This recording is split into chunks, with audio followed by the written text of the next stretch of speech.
Hey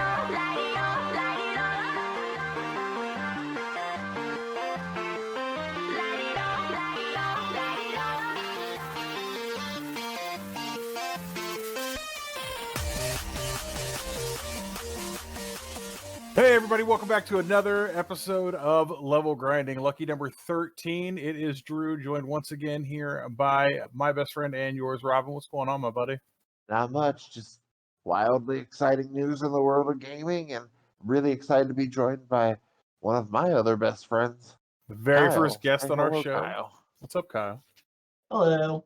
So we brought Kyle on. Kyle's got a unique perspective on the gaming world that we, as fans, don't often get to touch base with. So we brought him on to kind of discuss things on there. So tell us a little bit about yourself, first and foremost. What got you into gaming? How long have you been gaming? All those fun things. Oh, God. Let's see. I've been gaming since there was a Sega Genesis. That's how old I am. Yeah, so I remember, Sega, the Super NES. Hell, I even had an Atari at some point. So I've been gaming since the beginning. Pretty much well-rounded, kind of love all games. We'll give them at least one try. And then, a couple years ago, I started school as a game developer. Graduated, worked at a couple studios, kind of partially working with one now, but have formed my own studio to start releasing games called Grimm Studios. Hell yeah. So I guess like one of my first questions really is like, how does becoming a developer and going through that education process change your perspective on gaming in general? The way I always look at it is our friend Jake, he was always never saw the business side of it. So like whenever they did something like loot boxes or something like that, he never liked that aspect of it. But being as a developer, I see more of what they go into making a game than you normally would play through. Because my perspective is always like, if I'm playing through a game, I'm like, oh, I wonder how they did that. Well, this is how they did that. And I kind of like figure it out from my own ideas. So I can see where they make more mistakes on something than probably most people do, but I also can see where they do it really, really good. Yeah, I love Jake. He's very happy being unhappy though. So getting mad about stuff like that is his favorite thing. Yeah. He hasn't tried to talk to me about gaming since he tried to come into my Facebook Messenger and tell me the Final Fantasy VII remake was going to suck. And anybody who's had a 5-minute conversation with me should know where that's going to go. Love him to death. Love him to death, though. You see here. So tell us about the process of, I guess it's a learning process for you because you're in the very beginning stages of it.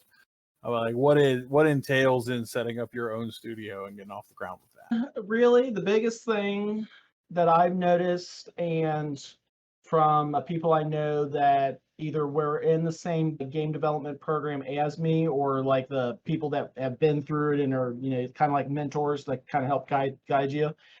Biggest thing is making sure you just have everything available to you. So, make sure you know exactly what kind of engines you're going to run, have complete access to them, all your rendering engines, just making sure you have everything crossed off before you start going into it, and then realize, 6 years down the road, oh, I forgot we need this one thing that's like $1,000 and it takes like 6 months for it to acquire, and now we're all messed up.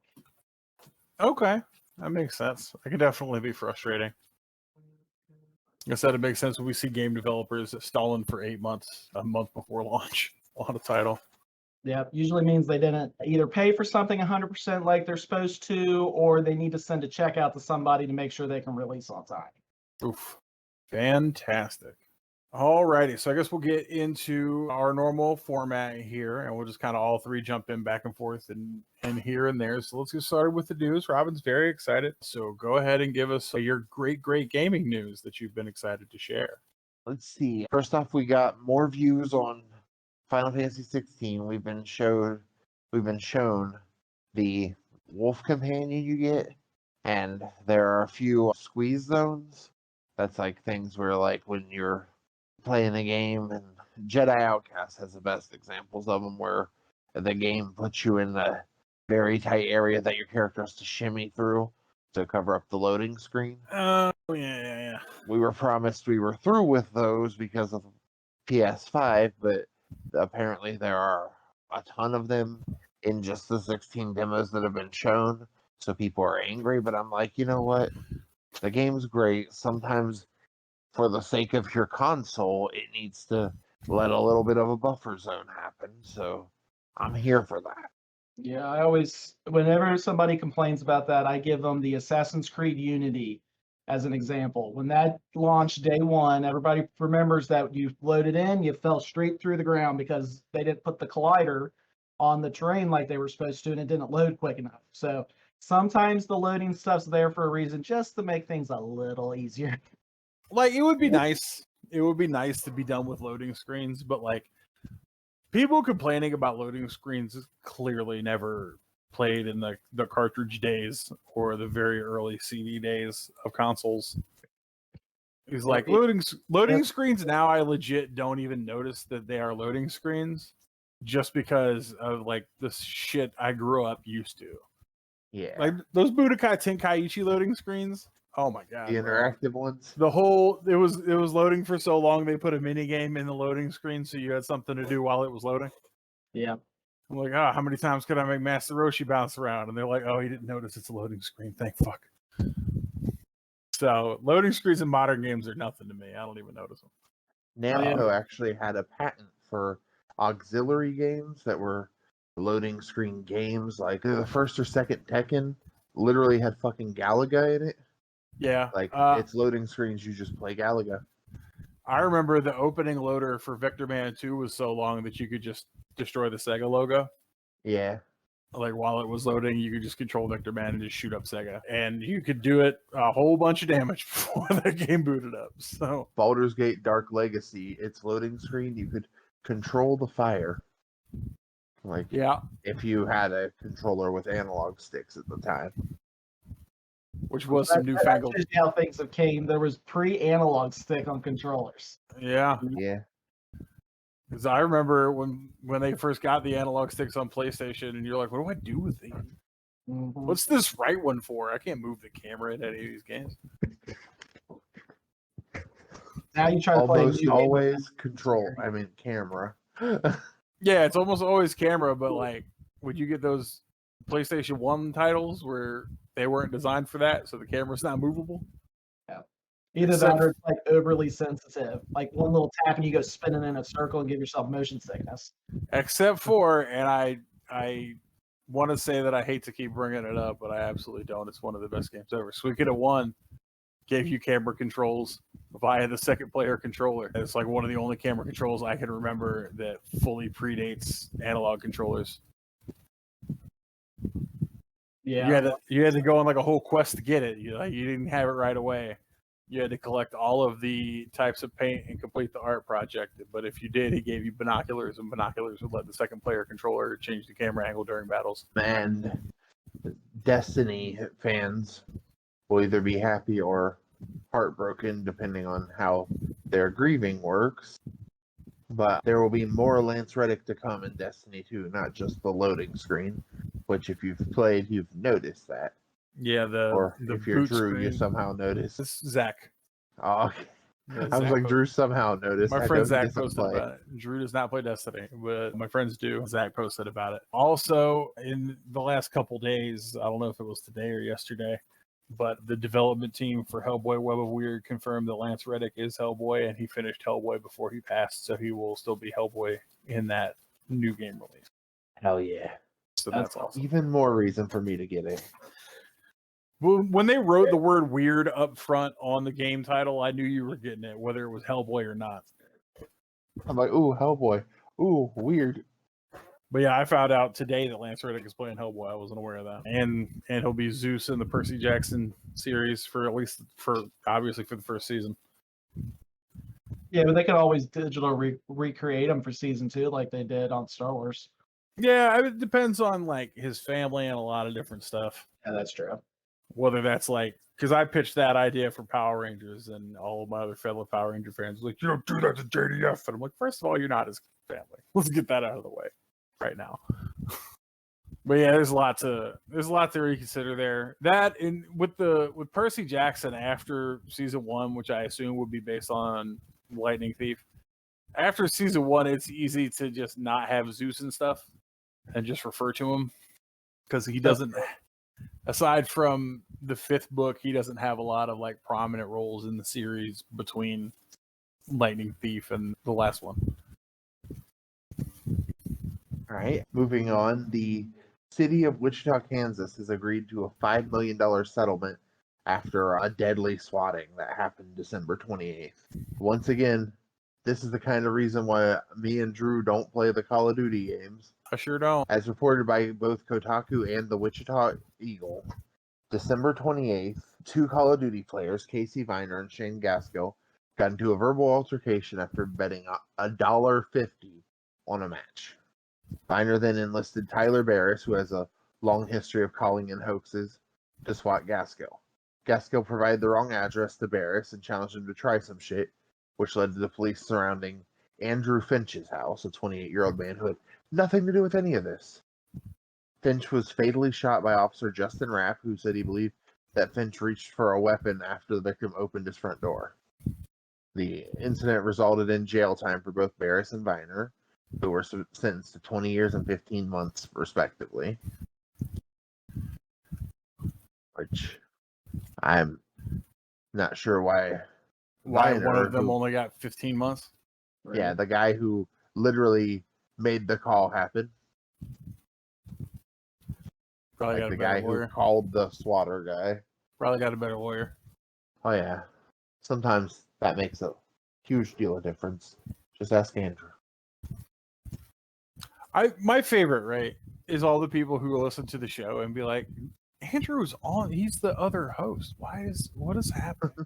Because we just keep referring to this man that it's never been on the show. That's my childhood best friend and still best friend, Andrew McKenna. He's dope. He and I got expelled in high school, and our economic disparity became evident when my lawyer recommended that I go to jail because I had showed no signs of being recalcitrant. And why would I? I hadn't done what they were accusing us of. Someone said we were going to blow up the school, and we had What was it. your answer when they told you that you were going to blow up the school?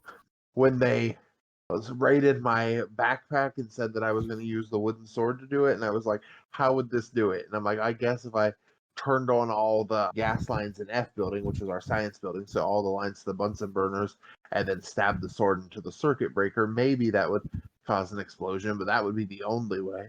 He was like, I'm not going to do it, but if I was, here's the plan. And I'm like, all right, OJ Simpson, calm down. Andrew, on the other hand, was a gangster. Like, his mom showed up. Like, the police apologized to him. When they expelled him, he goes, is that really a good idea? You think I want to blow up the school, so you're going to send me to be a home alone all day, less than a mile from the school? Shit rich white people get away with, man. And he fucking got forgiven, and they were like, yeah, charges dropped. Meanwhile, I spent 88 days of a 90-day sentence being sentenced to being in there. On the 88th day, they dropped the charges, but it was after 5 p.m. on a Friday, so I had to wait until the following Tuesday because it was Memorial Day weekend. So that's got to 91 days of a 90-day sentence. Look, that's got to be California. Nope, that's Ohio. Is it Ohio? Yeah. Okay, because I did. Andrew's from Ohio. I thought Andrew was from Florida. You guys, everything's very unclear. I want to make that very we move a lot. But I was raised in Kentucky, and I have done enough time in Kentucky jail on petty stuff to know that if I get arrested at 8 p.m. on a Friday, I will be home by midnight that Friday, unless they're like jail time for sure. Kentucky has plenty of problems, but that's not one of them. I was a juvenile, and so the only way for me to be transported to or from had to be in the juvenile detention bus. I mean, that's a fair excuse, but also they called it Ohio. A bus. They called it a bus. It was a van with a mesh cage to keep us separate from the driver, so no one tried to choke the life out of the driver, which had never even entered into my mind until they told me it was something I would probably do. And I'm like, what? Who do you think I am? Hardened criminal. Playing Criminal by Eminem in the background right now. But yeah, our condolences go out to the family of the victim for sure. Yeah, absolutely. If you SWAT and you think swatting is funny, you're a piece of shit. Like, if at any point you're like, I should send cops to this guy's house with guns prepared to murder him, you're a piece of shit. And I hope it happens to you. I'm not supposed to say it, but there's like a K word that means you get what you give. And I hope it happens to you. You can. No one said you couldn't say karma. They said it was appropriation, and I have been drilled since childhood that appropriating is wrong. Appropriation just means acquisition. That's not the definition the last time we had this conversation. You said appropriation means taking, and taking also has heavily negative connotations associated with it. That's why I changed the word to acquisition, the acquiring of it. But yeah, no, swatting is bullshit. If you SWAT, you're bullshit. If you think swatting is funny, you're bullshit. It is one of the things that has been kicked up in the fucking rise of Call of Duty that just helps me solidify my very unpopular opinion that online gaming has fucking ruined gaming as a whole. I still disagree with that part, but I agree with you on. Yeah, you can disagree with that. That's fine. I know that like, when me and you sit down and gush about our favorite games, it's never an MMO. And like MMOs are fine, but it's never like a game that happens strictly online beyond LAN parties. Halo 2 is as close as we ever get to gushing about how great an old game was because it had multiplayer, and that was people in the room with you. Well, never go to blows over too. Yeah, never have we been like, oh man, I remember like getting online and playing with my friends. That was text-based role playing that we did that with. Those are those conversations. All of the games that we talk about are fucking Mario and Sonic and Final Fantasy and Suikoden and all single-player fucking masterpieces. Because I try to talk about things you can relate to. I mean, I played online games. I can relate to online gaming.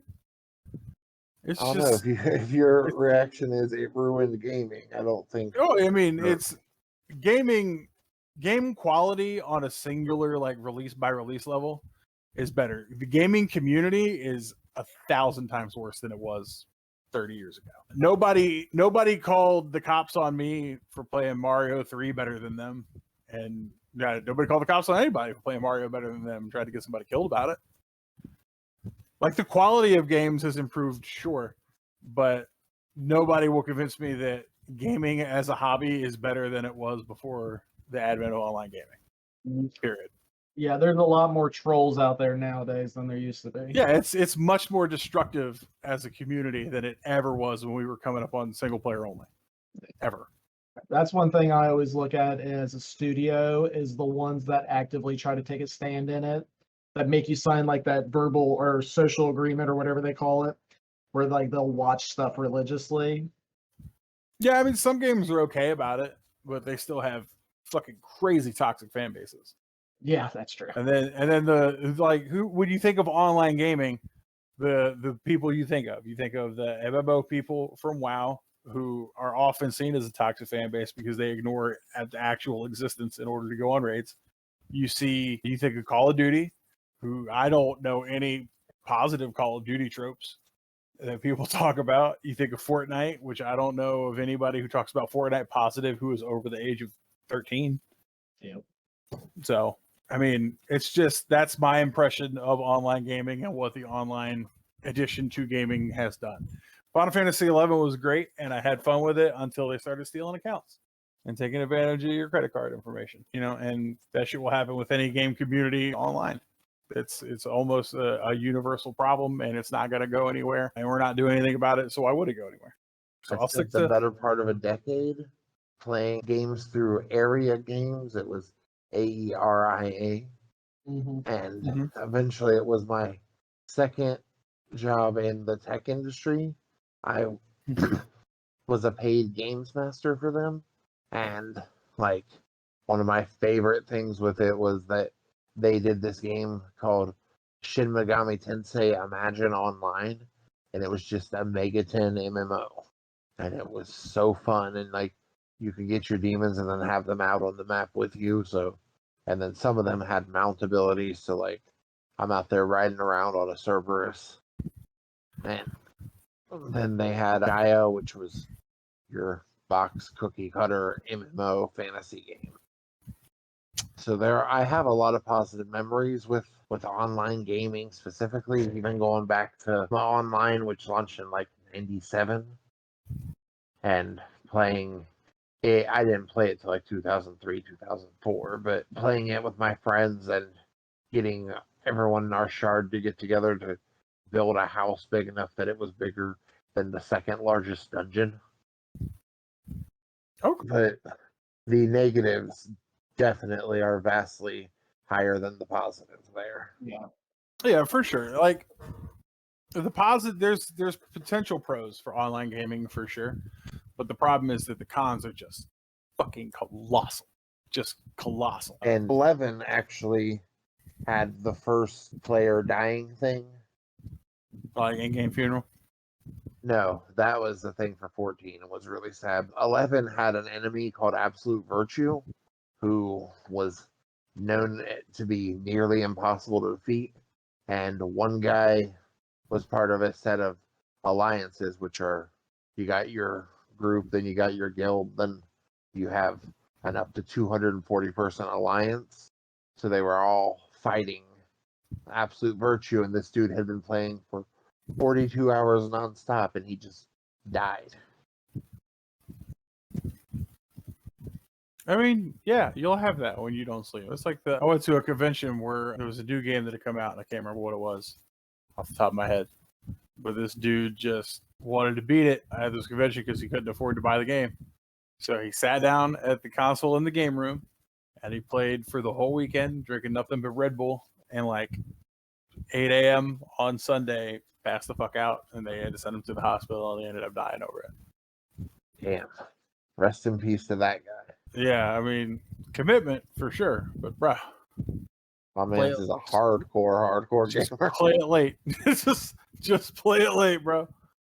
It ain't that big a deal. Yeah. At all. Not saying anyone listening, we're not saying that means death was not a big. Well, the death was a big thing. The game was not worth dying over, is the point. Yeah. I love gaming. I'm not dying for none of it. I don't know. I have some games that are to die for. All right, we'll go on an Atelier gush later, I promise. I wasn't gonna gush about those because that's a super limited fandom. Like, I wouldn't want to expose people who aren't into that at that level. Look, we're going to be doing this show in June, and at some point in June, I'm going to ask you what you're playing, and I know how this conversation is going to go. That's a Trails game. The Atelier game comes out tomorrow. Oh, shit. Super fun. Yeah. I'll be all right, though. Yeah, well, I mean, play it late. Just don't die in the game room over it. That's the point. Yep. That was always my hope. If I died, it was in a game room. I just wanted to die. I had a different hope entirely. I wanted to give my life where and when of my death. Nexus Gaming Alliance. Just so Jason, every time he goes in there, has to be like, fuck. All right. No, I was joking about that, but was I, though? Even I don't know anymore. He wasn't. I know for sure. Not remotely at all a joke. Oh, all right. Is there any other gaming news that we have thus far not covered? Yeah, we were only on the second article. Do it up.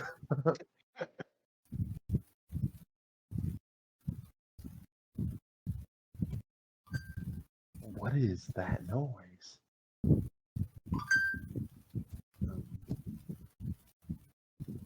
Lego announced a game that just sounds wild to me, but people are all but in the streets excited about it in the gaming circle. Mm-hmm. Lego 2K Drive. It is an open world Lego driving game that is the combination of Mario Kart, Burnout Paradise, and Lego. Oh, 1 out of 3 ain't great. What's that? I don't like racing games. No, oh, Mario Kart's a racing game. Okay. It is. Yeah, but Burnout Paradise is a smash your car game. Well, I mean, half the appeal of a Lego game is to smash the car so that just to smash the things so that you have to rebuild them. Yeah. Yeah. That just reminds me of what was it?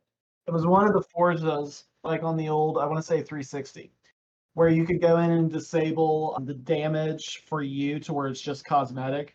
So I would always wait till a car got into a corner and just ram them into the wall, so that way they're disabled and I can just keep driving on. That was the best part of that game.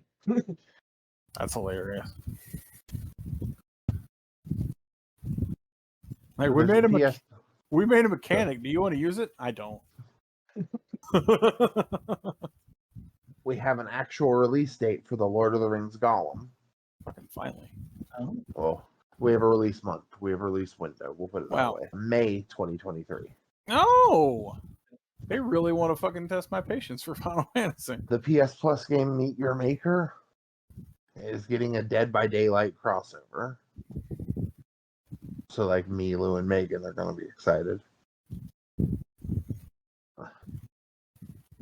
Final Fantasy 11 is still getting updates, and they put out an alert yesterday that future updates will be quite compact as they've had to downsize the dev team to put them onto other things. We got a look at Hellblade 2, and it revealed their photorealistic facial animation, and I don't like it. Is it Hellblade? Oh, you saying? yeah. I don't. Yeah. There's not a lot about Hellblade I do like. It's a very well done game, but holy shit, does it bother me? Fire Emblem Engage is getting Wave 4 of its expansion pass soon, which includes the DLC campaign that's literally the inverse of the main campaign. The world is led by evil and cruel versions of all the people who were your party members, but you guys come through a portal and find it, so you're trying to free them and everything. All right. This isn't gaming, but is tech news. You can currently get Microsoft Office 2021 for $40. This is not sponsored by Microsoft, guys. Yeah, we are not sponsored. I saw it the other day I saw it the night before last. The other day. You were reading the news the other day. You were scrolling online the other day.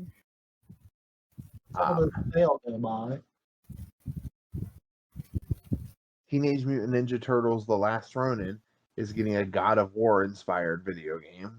It's been announced, but that's all the information they've given us right now. Okay. Who's making it?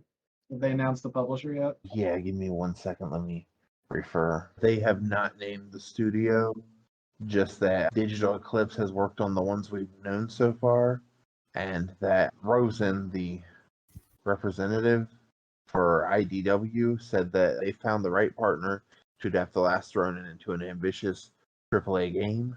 And there's a weird crossover happening right now where Shredder from the Ninja Turtles is in Call of Duty Modern Warfare 2 and Warzone 2. Fucking kill me. Can't Call And of Duty using guns. take on. It's like, and using guns. What do we have to do to get the Call of Dutyites out of society? Like we give them a new Call of Duty every year to keep them nice and placated and distracted, and they still have to touch our shit. They keep playing with our toys. Get off. Wash your hands at least first. Fuck. Getting Cheeto dust all over my controller. They're just so weird. What's up? I said some of the crossover choices, like, because there's been a couple over the past couple of years, you're just like, how did these two things even relate to each other? Oh, like anything that Fortnite touches, I'm like, why? Why is this here? Yeah. What does Naruto and fucking machine guns have to do with each other? Like, I'm not a fan of either of these things, but I respect with them you use their powers. Not like machine guns and stuff. My son has played as Sasuke and he fully had a gun. He played as what? Sasuke. What I heard was Sauce Guy, and I was like, who is Sauce Guy? You're lucky I said Sasuke and not Sasuke.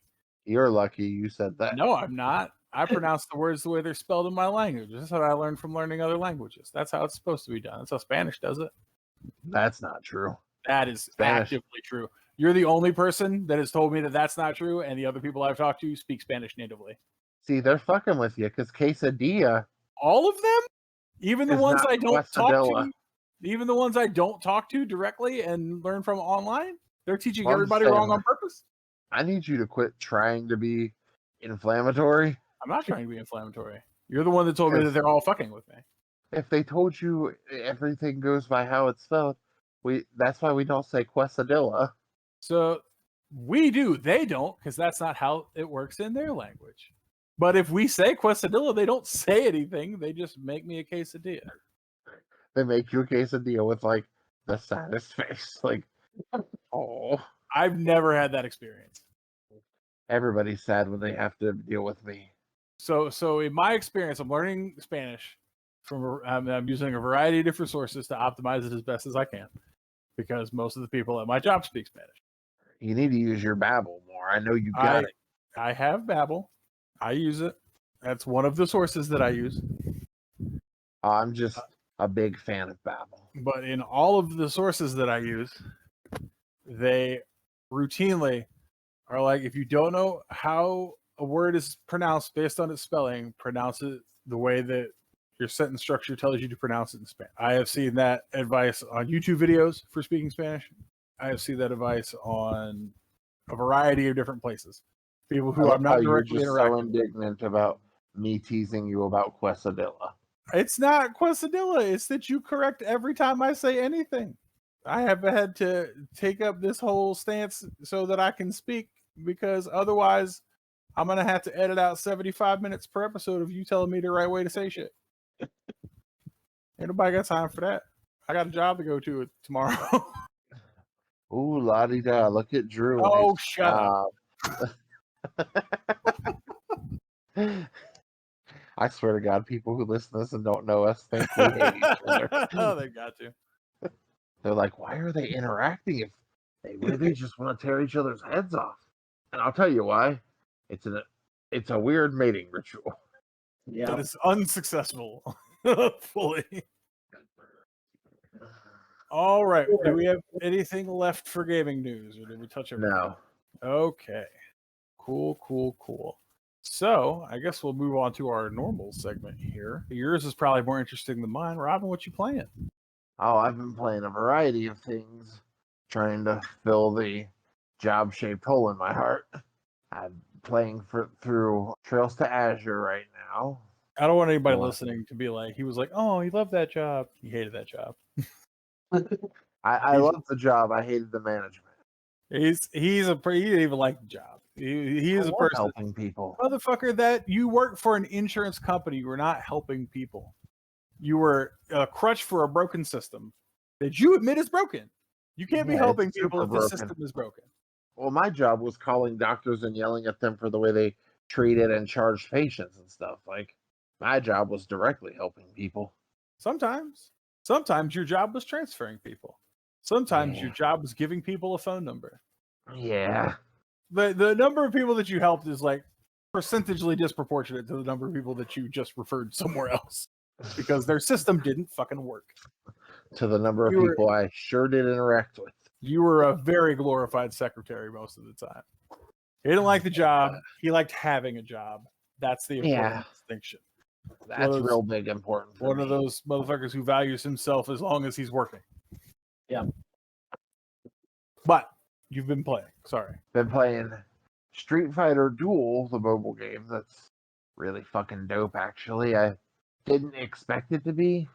And I had started playing it, and then a day later I heard Drew playing it, but he's doubtless been playing it longer than me since he was level 20. He just doesn't have the time to devote to it that someone in my case of being pun employed, which means I'm unemployed with the podcast.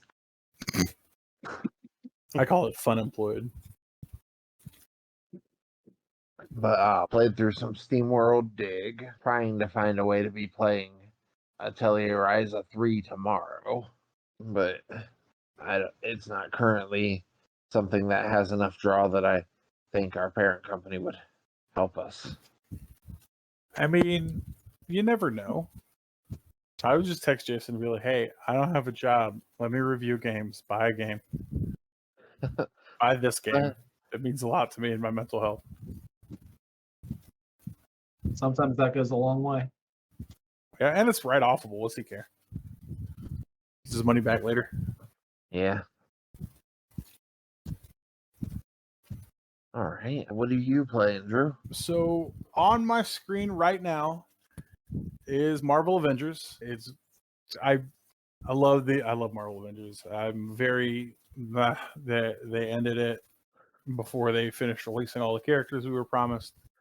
But it is what it is. The Butthurt Brigade was very butthurt about this game. It is a great fallback for me. It is both joy and a frustrate to discover that getting the PS5 version, my save data is not transferable, so I have to replay the campaign again, but I still have everything that I bought over the prevailing years with the credits in the game.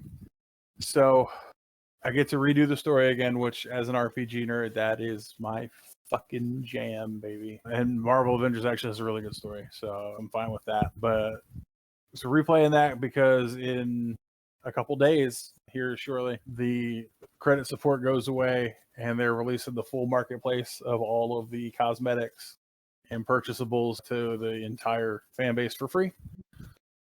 So I'm going to be back in the habit of how to play by the time that happens. I have also been playing Tactics Ogre Reborn. I want to finish the other two playthroughs on that. Obviously Street Fighter Duel. And then I re-downloaded Final Fantasy Brave Exvius War of Visions because they sent me a Sephiroth ad because that's what it takes.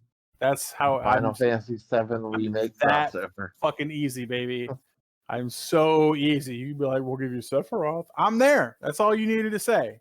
If you had Sephiroth from the beginning, I never would have uninstalled the game. Yeah, so I just got Tidus. I had Tidus from a year ago. I just got Tifa, started getting Cloud Shards, getting Sephiroth. That's what I needed to be invested. Bop, bop, bop, bop. Here we are. I have a friend of mine that has offered to buy me Resident Evil 4. So once they send me that download code, I am going to have that hopefully before midnight so that I can jump right on it as soon as it's ready. I'm still butthurt about the knife, but you guys will hear me grumbling about that once I play it for sure. Aside from that, not a lot. I've been playing my life away, which is exhausting, but you know, got to do what you got to do. I forgot I've been playing Chia as well, and it's really beautiful, chill game, but not something to play in the middle of the night because that's a nap time game. Like, the music is soothing as shit. He's been playing Chia. Yeah, some of y'all aren't old enough to get that reference. Andrew made that same joke, and I was like, weird part is, to them, we say chia, and they think of chia seeds, but not the chia pets. No, these people put them in shakes now. Nope. They are drinking the grass heads that grow from terracotta. Nope. Fully resisting that madness. What? Why can't we trust people to just to not eat weird things? To just stop eating weird shit. If it grows on the ground, don't just eat it. Look into some shit first. That's like if you ever look at a bottle of 5-hour energy. I remember years ago when I worked at a gas station, you would read all like the labels. Some of the stuff that's in that doesn't even make sense. It's like black tree willow bark. I'm like, what does that have anything to do with giving you energy? Like, why is there bark in my shit? I don't want that. Then don't buy that energy drink. But yeah, it's a lot of the things we enjoy, Kyle, are tree barks and saps. Like cinnamon is a tree bark. That's true. I'm like, but yeah, it's fucking wild. But the Chia game takes place in New Caledonia, which is a small island around Australia, but it's full of indigenous people, and half of the team that created the game are from there, so they like put their legends and their lifestyle into it. The very beginning of the game, you're given a slingshot and told to shoot a coconut out of a tree, and then your dad just leaves and is like, hey, meet me at the usual spot. And I was like, what is happening, Father? Sound like Dante. Father, what are you doing, Father? But Kyle, what you playing? Let's see. I mean, more recently, I've been playing new expansion for WoW. That's just one of my go-to games. But I'm not one of those people that go crazy in it. Like, oh, I'm going to ignore my family for 6 hours to go raid with these people. I'm like, I'll get it when I have a free chance. Like, my wife has been sick with COVID all week, and she'll be passed out like between, say, 8 and 10 in the morning. So I'm already up because I'm used to being up that early. I'll play it, and then she's like, hey, I need my medicine. I'm flying in. I probably abandoned my raid party more times than I can think. And then They're gonna let's fire see. you. Yeah, I've been playing Warframe a lot. I'm getting ready for the new expansion that's coming for them in April, Deviri Paradox, which is going to be awesome. Let's see, non-online wise, I am getting ready to get into the new God of War 2. I know I'm a little behind, but you should see my backlog stack of stuff I have. And then I'm also getting ready to get into the second of Horizon Zero Dawn, the new one. Forbidden West. Yeah, They're ready to launch the expansion of that here soon. yeah, I know that.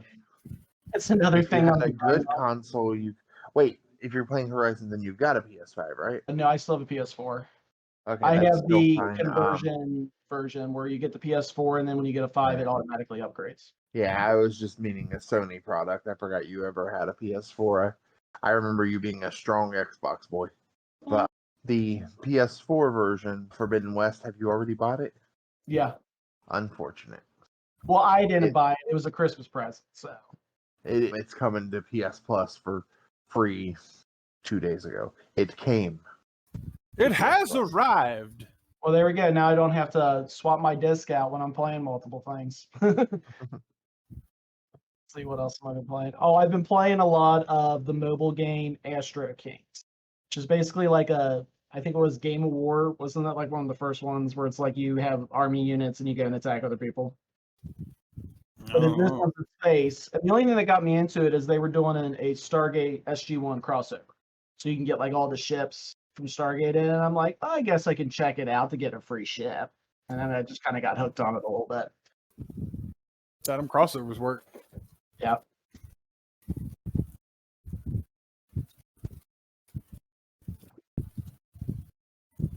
Trying to think. I think that's everything I've been playing a lot lately.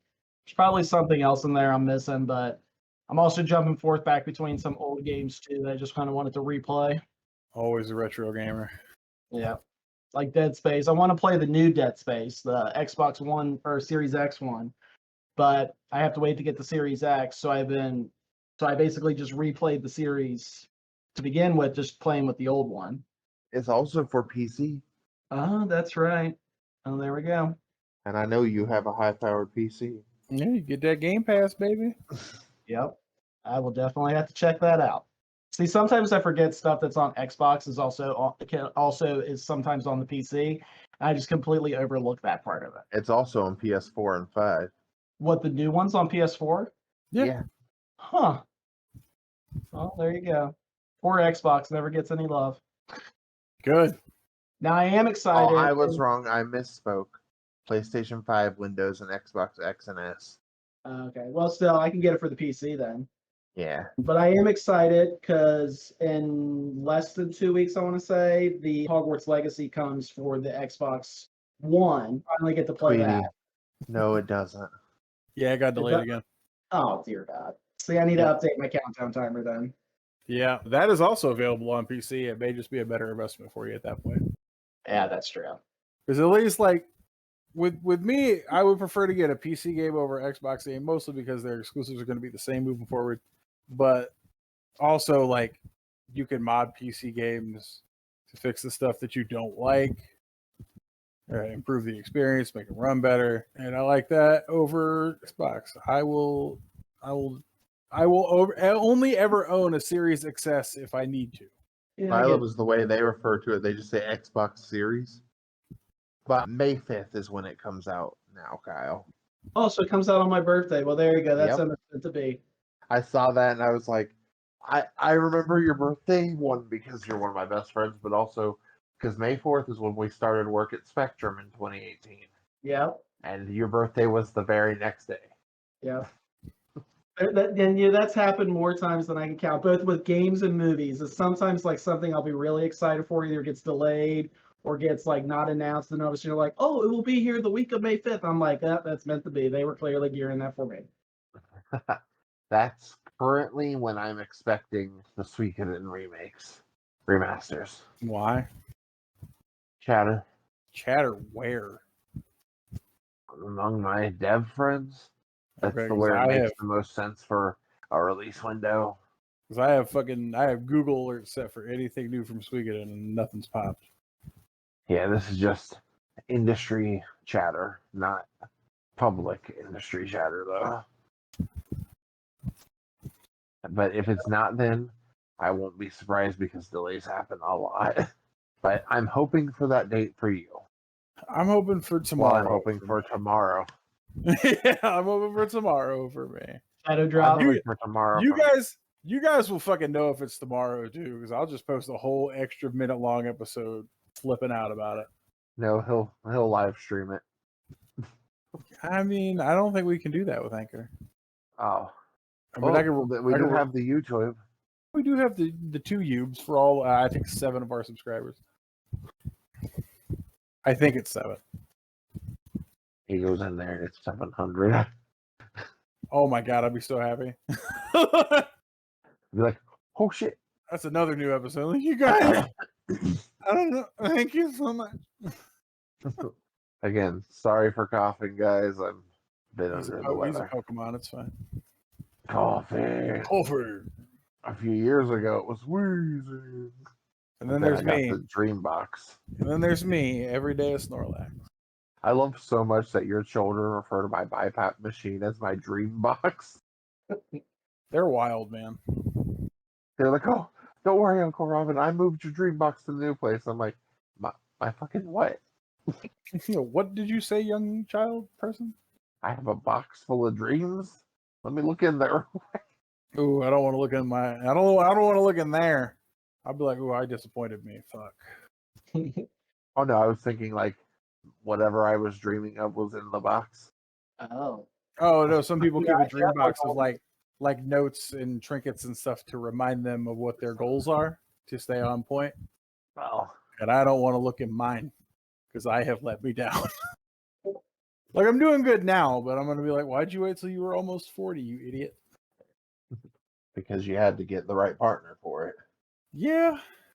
I mean, that would have been mid-30s. I still waited almost another 5 years. Well, either that or child version of you that didn't have true perspective on how things are going to work in the world. Oh, I mean, for sure.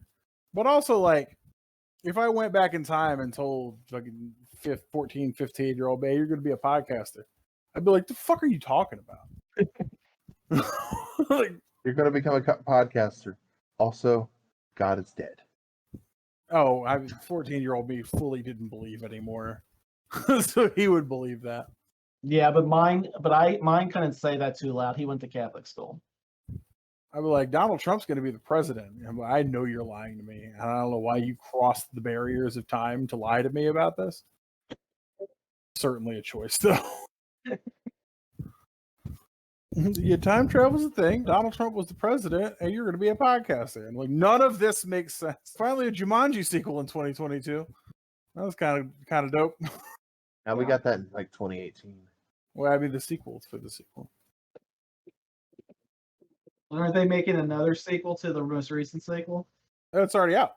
Well, Yeah, The Rock. there's 3 with Kevin Hart. The Rock was doing tour or press on it when they announced Black Adam. Oh, okay. Because I know there was Jumanji in like 2018, then Jumanji the next level in 2019. I haven't heard anything about Jumanji 3. Well, Jumanji 4, technically, because the original Jumanji. Yeah, but they're going off out of 4 numbers. I'm talking about the next level. That's okay, that was when they announced Black Adam in 2019. Yeah, that sounds about right. Yeah, Jumanji the next level is in fact the sequel to the sequel. Yeah, and then it's not technically a Jumanji movie, but it's basically a Jumanji movie, Jungle Cruise with The Rock. Oh, that was hilarious. The Rock in that reminds me of my dad so much. Just some of the stuff he says as his character. I'm like, I can see my dad saying something completely inappropriate like this and just laughing it off. Kyle just wants The Rock to be his dad. I haven't seen Jungle I'd be Cruise okay yet. with that. I'm okay with that. Yeah, does that mean he holds me in his lap while I sing Moana songs? Because fucking sign me up, pops. Well, that and my wife would be happy with that because that means our children wouldn't be as pale as Ghost. That's Fair. Kyle is literally. I love you, Kyle. If you dress Kyle in green, he's a leprechaun. Yeah, He's pale and red hair. Until he sneezes, and he's a shotgun. I'm a flying leprechaun. Achoo! I can't tell you how many times we used to work at Spectrum together, and I can't tell you how many times at Spectrum I would hear Kyle sneeze and be like, "Oh, Kyle's here today. Cool." There I were still remember three the day. Santas. Mine From being the anywhere in the quietest building. of the three. Mine being the quietest of the three ridiculous ones. Yeah. And then Gabe, and then Kyle. I still remember the day. Oh, what was it? The one site manager came running over because she thought a bomb exploded. I'm like, no, that was Yeah. just season. I've been here for like 3 years. You should know this by now. I He just scared sneezed, you Linda. dummy. Oh, Linda. Linda's one of the few Spectrums I miss. A few Jesus Christ. spectrums. I said what I said. Now I'm just having this vision of Linda as just a shimmering color. Just, what's going on? That's Linda. She's a spectrum. Fair. Like one of the few people that I only associate with Spectrum that I'm like, I miss her. Well, yeah, what was I was watching something the other day and it reminded me of Art because he had no idea what to do with his hands in the meeting. Were you watching Talladega Nights, The Legend of Ricky Bobby? That's it. When I said that, that's what I was quoting, Kyle. When Art was sitting there and he just like looked at his hands and I said, no idea what to do with my hands. That's a very Art mode. Yeah. Art is Greek and Italian. He has all their dialogue stereotypes to the T, including being the only supervisor to use fucking in a meeting, and my brain just went, Yeah, I imagine somebody else's brain didn't. Yeah. I have to imagine a boss was like, what did he say?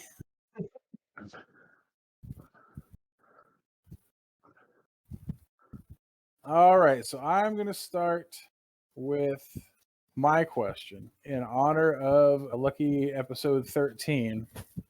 What is your unluckiest moment ever in a game, not including a memory card wipe, because that's a fucking generic moment? Whoever wants to start, I don't care. Oh, about 3 months ago, Oh, I was playing Forspoken. That is bad luck. Fair.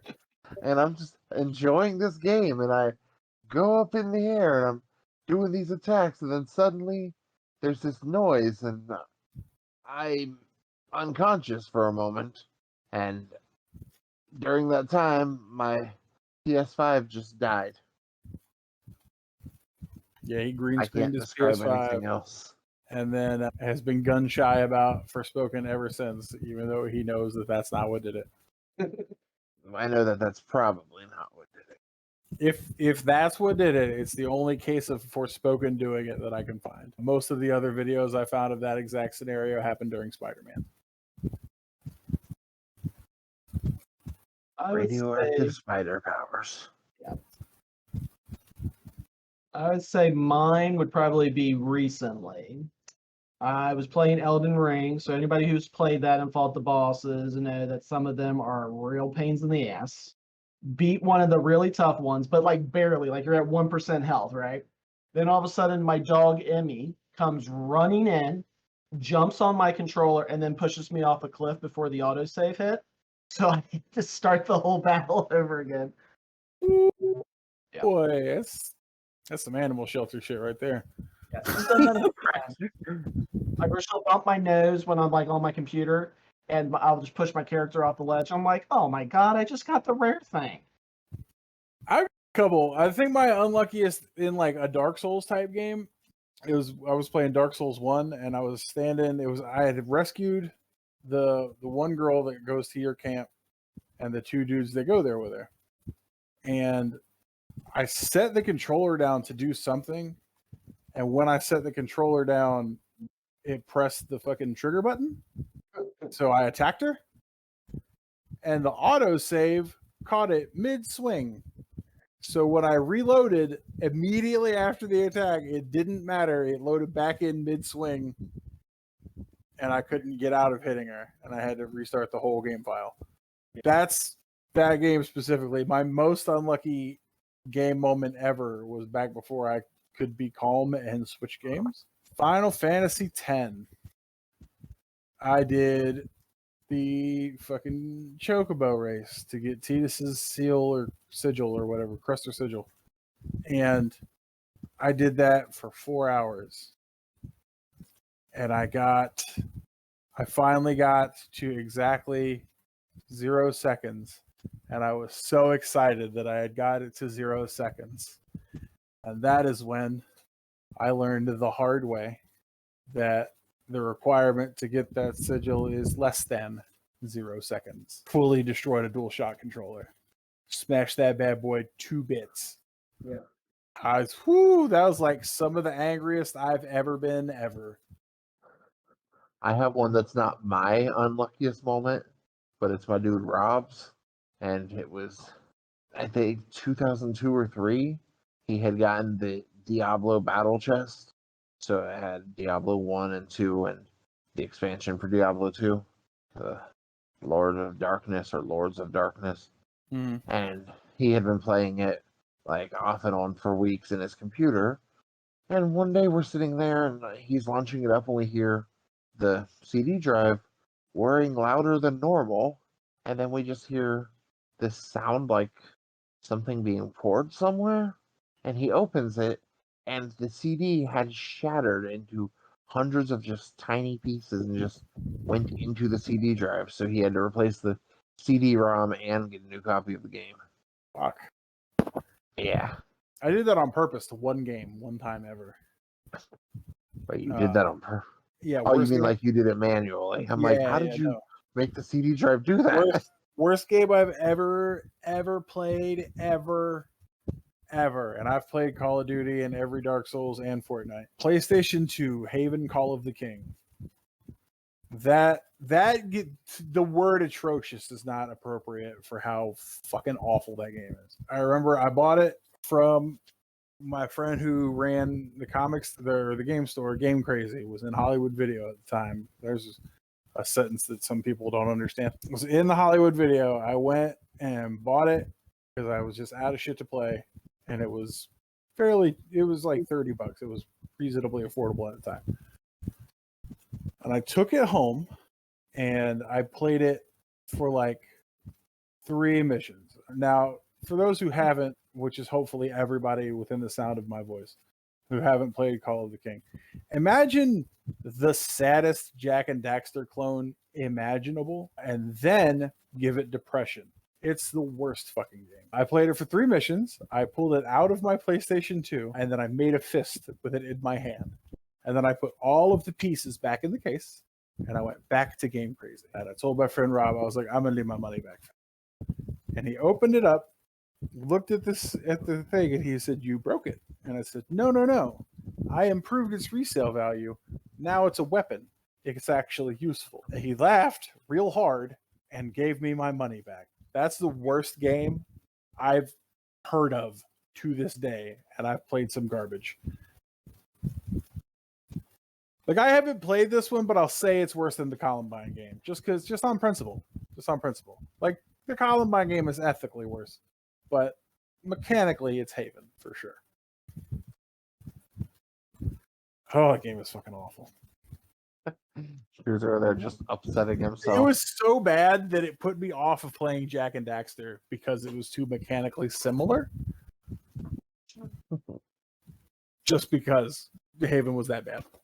I almost didn't play one of my favorite franchises. Cool. What's the worst game you ever played? Oh, one of my answers, because I have a couple for this. One of them is going to be stupidly stereotypical. Superman 64. I mean, is it better than Atari? What do you mean? The Atari Superman, where he was just a line that shot laser dots? No, it's not better than that. Oh, no. It is one of the world's most famous broken games. Like, it's so atrocious, and sometimes your character will get locked into fighting away from the enemy. Nope. And then there are flight rings. Yeah, in order for Superman to fly, you have to go through these rings. But some of the flight rings will glitch you into the ceiling of a place, so you just run out of time, that kind of stuff. Um, Other than that, Bubsy the Cat, that whole series, anything in it. Like those are the games that are like so bad you'll never play them again, no matter what. Yeah. Because like we were talking about before we recorded, with all the shit I talk about FF8, I'll still play it. I just got the platinum for it like last year. So that's an atrocious game that I'll still play. But I'll never put hands on Haven Call the King ever again. What about you, Kyle? Worst game, I can't think of the name off of it. It was on the old Xbox 360. Oh man, I can't think of the name of it. It was kind of like the armor you wore kind of looks like the armor in Anthem, but it wasn't like a mech suit. It was just like a normal suit. Kind of like a ripoff of Crisis, but not a very good one. I can't think of the name. That's how bad it is. I literally bought it, put it in the Xbox, turned it on, went like maybe a minute or two in the level. I'm like, this is not. There's like nothing. This is like not even enjoyable. So I immediately took it back and bought Mass Effect for the second time. Was it Nova? It might have been. Yeah, it was. That was a Crisis clone that sounds about like that, and it was real bad. Y'all there? Yeah, no, I'm here. I'm looking through a list of Crisis clones, and I didn't see Nova on there. But also, none of the games on here we would have forgotten. So yeah, Nova's an abbreviation. I can't remember what for, but it's like N period O period V period A period. Yeah, now I almost gave up on Mass Effect at one point when I first got it, which there's probably people that would be screaming at me. But I mean, my opinion was honest. Anybody who knows me knows I grew up in a very Catholic family.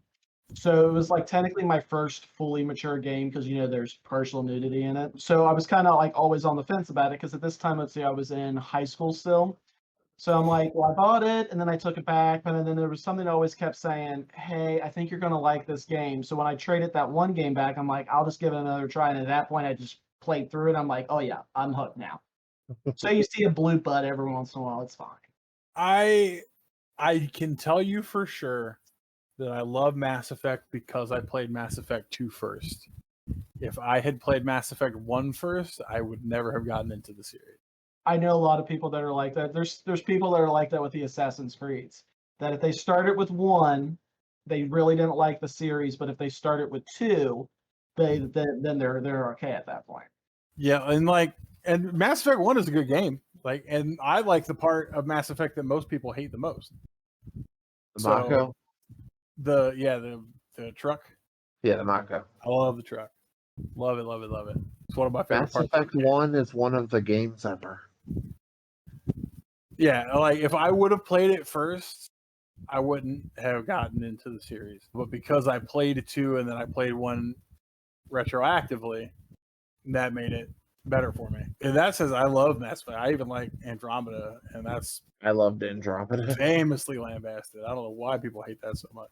What I'm mad about is that we didn't get the Quarian arc. Like they teased that DLC so hard, and because everybody shit on the game, they just dropped it. And I'm like, please give me the Quarian arc.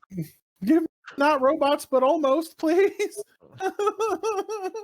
Give me the bubble people. I've actually talked to a few people that were on that development team, and actually Andromeda had more DLC slated for it than just that one. Some of them were going to be really cool, but it just tells you, just because you hate something, don't be overly verbal about it, because you're going to ruin it for everybody else who likes it.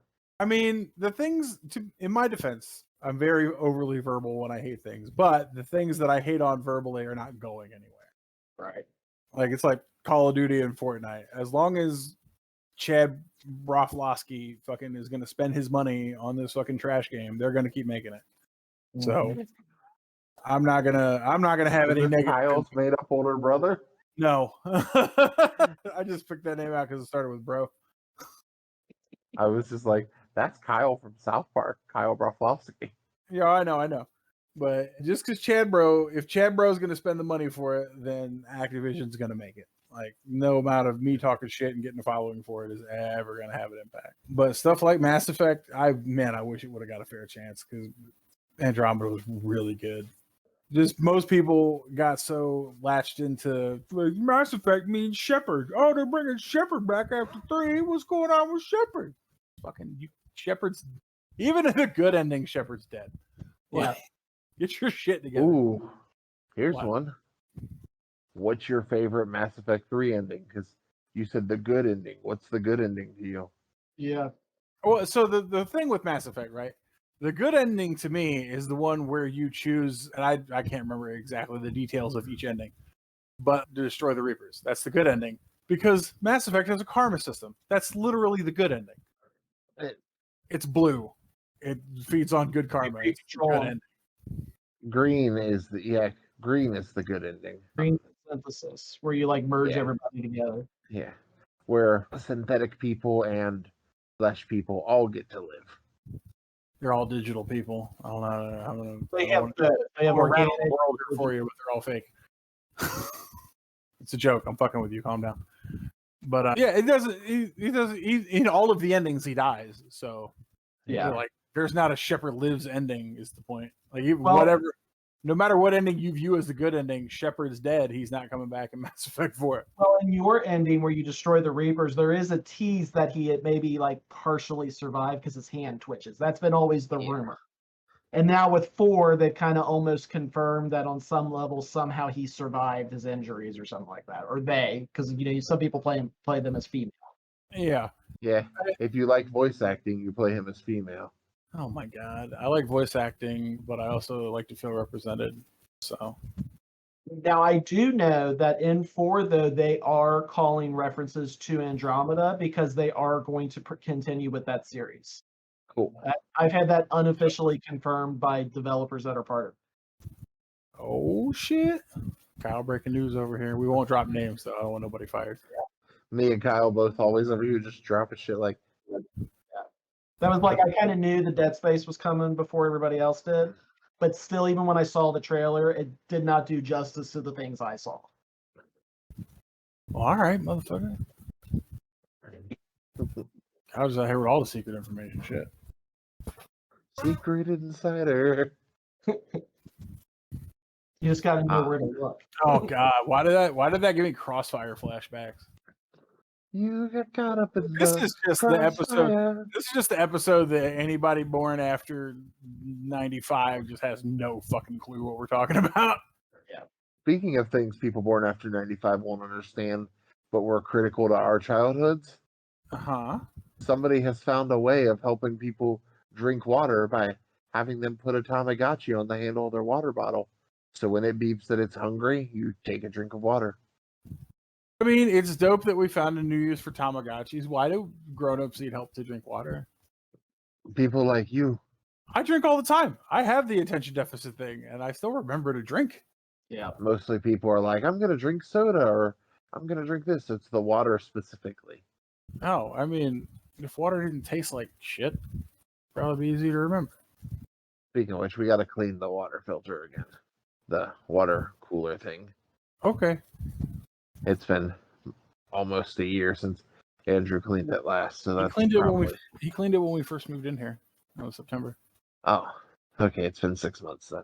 Yeah. But anyway, here's one for you guys.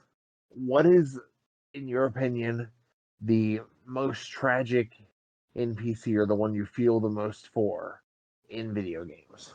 Like long-term NPCs, or just like you were playing something random and there was one that you kind of connected to more?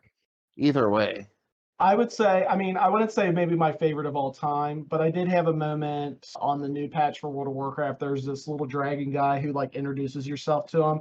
He's like all excited. He's like, "Oh, this is my first mission. I can't wait to see what happens. I'm so excited to meet you." Oh no, not Okay, foreshadowing. Yeah, he dies. Like there's this attack, and then he dies, and my first reaction was like, "Leave him alone."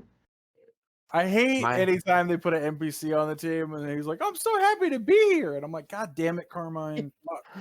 I was thinking of Carmine too because the second Carmine brother in Gears of War 2 who is lecturing Dom about wearing his helmet. He's like, Dom's coughing from the dust. He goes, if you wore your helmet, the built-in filtration system would stop that from happening. And he goes, yeah, but then I couldn't see any snipers coming because that's how the first Carmine died. It's like, God damn.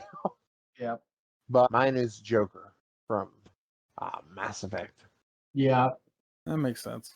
Specifically in 2 or 3, where he's like, fucking, I can't remember. It's 3, I think.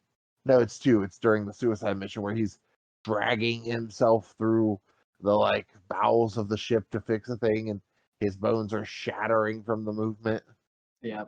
All right. I was like, So I'm gonna say this, and it's not the attack it's gonna come across as.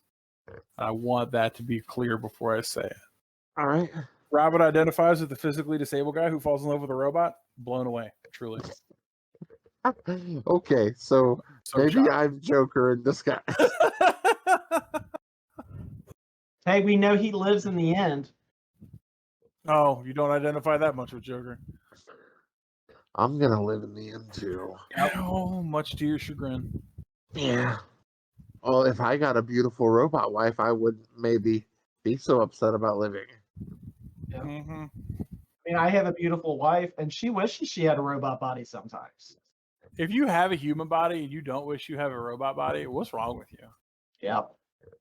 Must be fucking nice. Like, even the people who are in really good shape are in constant pain all of the time. So, like, why? Why don't you want to be a robot? My NPC is Poe from Suikoden 2. You gotta elaborate, my man. That shit was so. Poe is in the beginning of Suikoden 2, so you have to play Suikoden 1, obviously, because I won't shut up about it.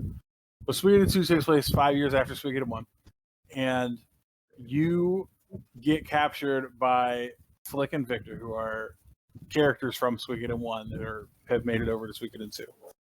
And while you're there, Poe is the member of their group that they assign to, like, getting you to get your chores done, sending you on errands, doing all that shit. So Poe is the character that you refer to.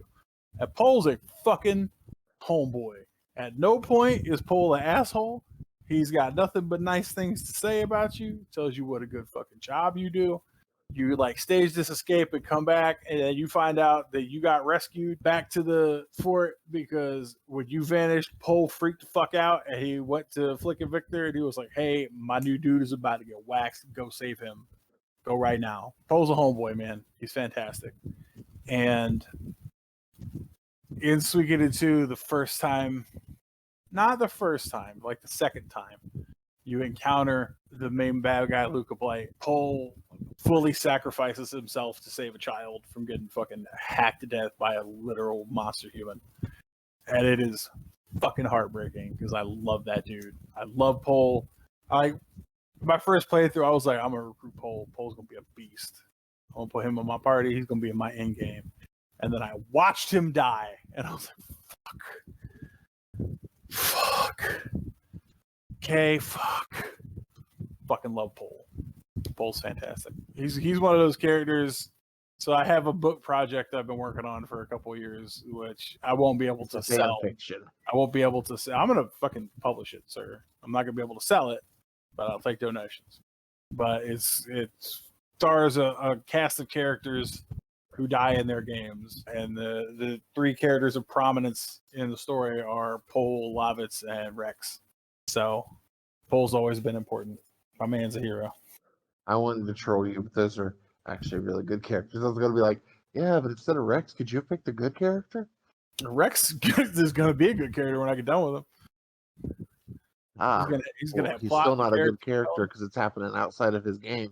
Yeah, he's the best character. He's a better character than his brother, who got fucking 80 hours of development. He got 80 hours of playtime. He got 0 hours of development. Well, he got like an hour of development. You have to go through like the first couple hours with Vaughn while they attempt to develop him into something that's not fucking everything they accused Tidus of being in Final Fantasy X.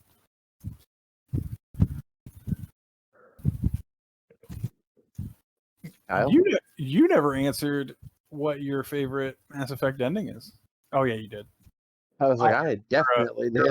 You're a mergy boy. I don't know. Mine's probably what was the director's cut DLC, the synthesis, just because it's kind of like your neutral, best of both worlds. My second though to that, like of the original, was where you take over the Reapers because you know secretly he's going to go bad eventually, type of thing. Because that's how I always like to play. I like to see when the good guy goes bad eventually. Like Game of Thrones, when she burns down the city, I knew that was coming, and I loved every minute.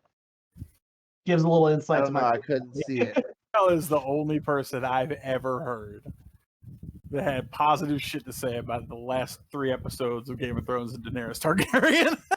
Oh, I enjoyed the shit. We actually talked about this because Mhm. I love Arya, so I was real excited. Yeah, I my just wife. hated that for most of that last season, I couldn't see shit. Like we didn't have movies from the '80s on where it was nighttime and they conveyed it was nighttime, but we could still see shit. Yeah. Yeah, my wife's the same way because I got her to rewatch it because I said Jason Momoa was half naked in the first season, and she's That- like, oh, "Okay, I guess I can give it a try." That So will she's- get most women on board immediately. yeah, and then I watched her reaction when she got to that episode, and she's like, "Do it." She's just like me. You can tell we were made for each other. And I have to correct something that you had said on camera, Drew, because I'm still reading through about The Last Ronin. It's Michelangelo, not Donatello. Okay, it was Donatello in the book. No, this is from the book. Ronin verse. Michelangelo is the main protagonist of Teenage Mutant Ninja Turtles: The Last Ronin. No, I'm thinking they announced that the same. They announced that the same week that they killed Donatello. Is why I was thinking Donatello. Yeah, where they were like, "Who could it be?" And then they're like, "Kill Leonardo." So it's not Leonardo. Yeah, they announced that, and that was the same week that they announced the Ronin story was the week that they killed Donatello in the main line. So that's where I got mixed up. But still, like his arc then, because he was the funny guy. Now he's going to get all brooding.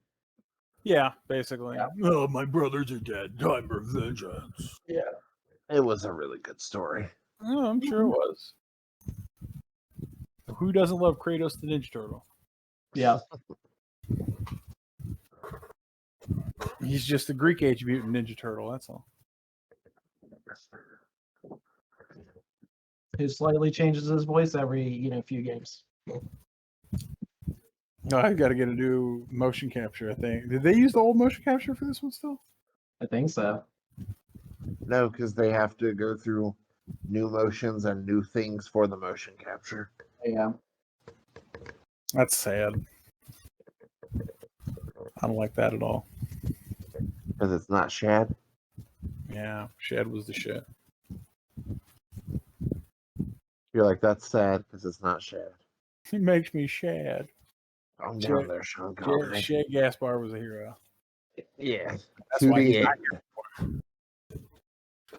It's one of the very rare times that like my wrestling and video game fandoms crossed over in a positive way. Because normally they cross over in like a what is Hulk Hogan doing here type of situation. Which is always a fair question. 100%. But that one is Shad did the mocap for Kratos in not this most recent God of War, the one before that. And In the then classic trilogy. No, in the first Norse one. Oh, okay. He didn't do it in the second one because about a year after the game came out, him and his son were at the swimming somewhere, and his son got pulled under by a riptide, and he swam down there and got him out, and then he got pulled under. He didn't make it. Speaking of wrestling and games crossing over, Drew, you only got about 2.5 months before WrestleQuest comes out. Ooh, yeah. It also comes in May. God damn it.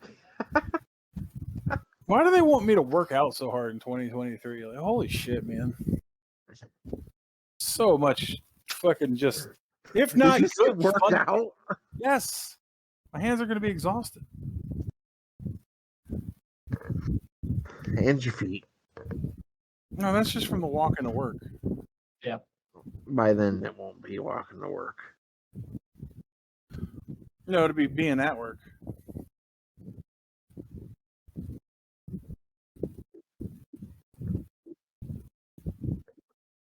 Who has us inside of their heart? Fucking what? You don't hear the boop, boop, boop, boop. No? Kyle, do you have us on headphones? I mean, on speakers? Kinda, yeah. Okay.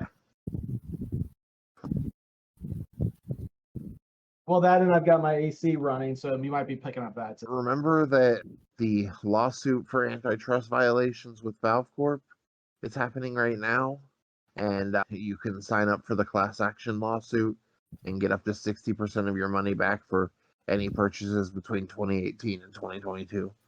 Where at? Mason LLP is the ones who are For purchases from Valve. where? Valve? Oh, well. Yeah. I didn't fall for that scam, so no money for me. What Trying to scam? think. I don't know. There's a class action lawsuit that's going to get a payout, so I imagine something nefarious went down. Just antitrust violations. Nothing that scammed us. They just broke some laws about like copyrights and that kind of shit. Gross. I might have to look into that because who knows what I bought back then. Yeah, that's why I was letting everybody know, because everyone that bought any games on Valve should at least check. Especially Drew, because he bought the entire Final Fantasy series. On Steam. Yeah, that's Valve. Oh, is it? Yep, Yeah. that's the parent company that owns them. Okay. I'm like, yeah, Valve made Steam. I play games, guys. Like, I Drew just plays it. He's not sure who made it. have a lot of fun. I just click this one little icon on my computer and it takes me to this place, and then I click this one and that's how I get there. Yeah, I click on the thing. I'm like, ooh, I want that game. And then I click on it, and it's like, here's the game. I love Drew, but he has the energy of grandparents who I got tired of explaining that Google Chrome is how you can browse the internet, and I just renamed Chrome to the word internet so they can find it. I do not have that energy. You do. I You're do very not. smart. You know what you're doing, but you have that energy. You guys should see Drew sending a text at like 8 p.m. Why? looking over the top of your glasses. Like, It's because my like glasses are for far away. My phone is up close. I got big orangutan arms, but they can't get my phone far enough away from my glasses to not be a fucking problem. If they did, I'd be laughing about it, because then that's still old man energy. Just I'm an old man. I'm almost 40. Got to check the Tweety bird. I'm not on the tweeter nearly enough. yeah, he's Make all that but joke. done with the tweeter. I'm proud of him. I only get on the tweeter to have political arguments with people who I'm confident are not reading their own tweets, but they have a kid reading them out loud for them. And boy, do they hate it when I make that joke. Yeah, but you know it's true. When they reply to me, and then I'm like, was it weird having your grandson read this out loud to you so we can talk about this? Ooh, they get hot. You got to change your tactic. Be like, is it weird that you have to read this out loud to your grandfather so that he understands to respond to me? That'd be funny. Like, yours was golden, but just a small change would just make it a little more burning, because then you're not even engaging with him. You're talking straight to the grandchild. That's funny. They're so easy to like. That was probably the beginning of my political shift, is realizing, because I'm something of a troll. I'm sure that's shocking to anybody who hasn't met me. But realizing that, like, the most engagement I was going to get on like a back and forth banter argument was going to be arguing with the side I had been with the whole time. And I was like, oh, they react way more viscerally. That's crazy. So that was like the beginning, and then the orange man called my son a thug on television, and that kind of flipped the switch. Just flip the switch. Flip, flip, flip. Oh, no, one flip. Flip, flip, flip. We flipped a lot of switches. He wants me to go back to conservative so that I can. No. It's weird. It's weird. That was an odd number, so that's Yeah, but I had still to flip back for it to be a flip, flip, flip. This is not the place for this discussion. You indirectly requested a flip back. No, I said I was flipping multiple switches. Like, I actually said it right before you had said I wanted you to be conservative. Ooh. So, this is not, hopefully not going to be anything major by the time this is published, but did you guys get that alert? About? 2 children being kidnapped from their Zanesville home? No. Wild. I guess it's because my area code's 614. Oh yeah, no, I'm not gonna get that alert. Yeah, that's Zanesville is my teenage years hometown rival. So like it's like 30 minutes away from Newark. And that just came through, so I was like, "Ooh." I wish with everything in me you had gotten far enough into Forspoken before you got all scared of it. No, he did the Newark thing. That shit's so funny to me. What's so great about this Newark? She's like, fucking New York, asshole. I need you to know there are people who pronounced Newark when I moved to Kentucky and Florida. They're like, so Newark, like Newark, New Jersey. I'm like, have you never heard anyone say Newark, New Jersey? And then I'm like, oh no, I have. There's a street in the town I used to live in, and maybe like this will help explain why I'm so adamant about pronouncing shit the way I want instead of the way everybody else decides I should. 'Cause there's a town. It's not a town. The town is Covington, Kentucky. And if you live in Covington, Kentucky, I want you to listen real close. Because if you're one of the fucking people I'm about to talk about, you're a goddamn idiot. And I'm not apologizing. In the town of Covington, Kentucky, there is a street. Rob and I have asked you this question before. Kyle, I don't know how well you know Covington, but I'm going to ask you a question. There is a street in Covington spelled Gerrard. Gerrard.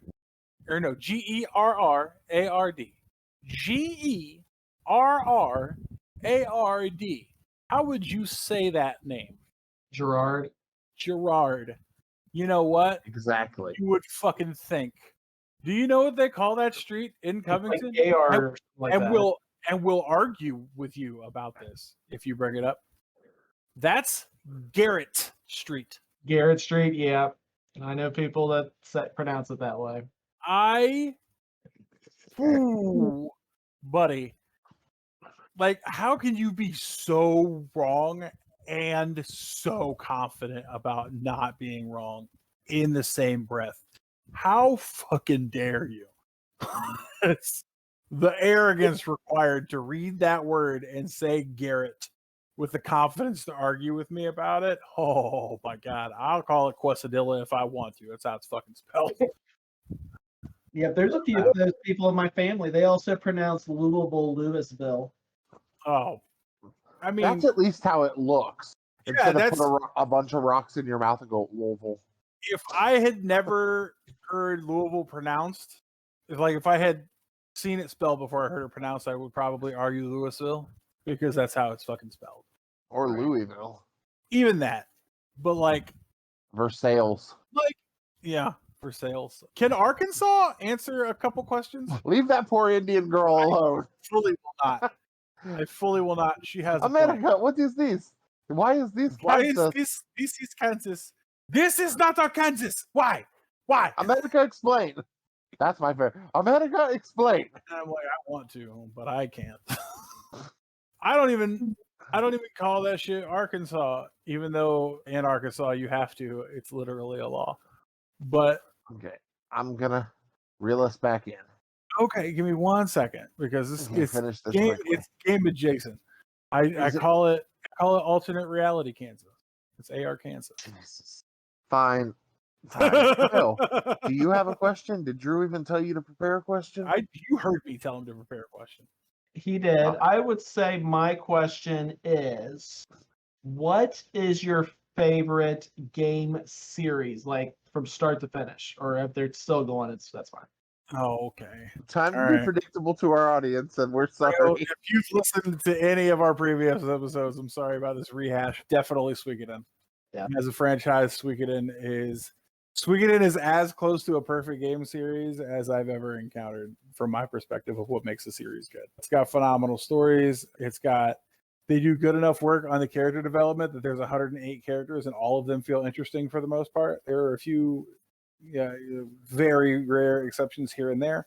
There's way more than 108. There's 108 per game. Yeah, there's 108 recruitable per game. So, you're looking at probably 200 250 characters overall through the game. Each game, they're all engaging, whether you love them or hate them. The stories are immaculate. Suikoden 2 will be one of my favorite stories of all time until I die, because that's the first time. And I probably hadn't been playing JRPG super long at that point, but that was the first time that I can remember coming to a moment where I was like, I beat the big bad guy. The bad guy's done.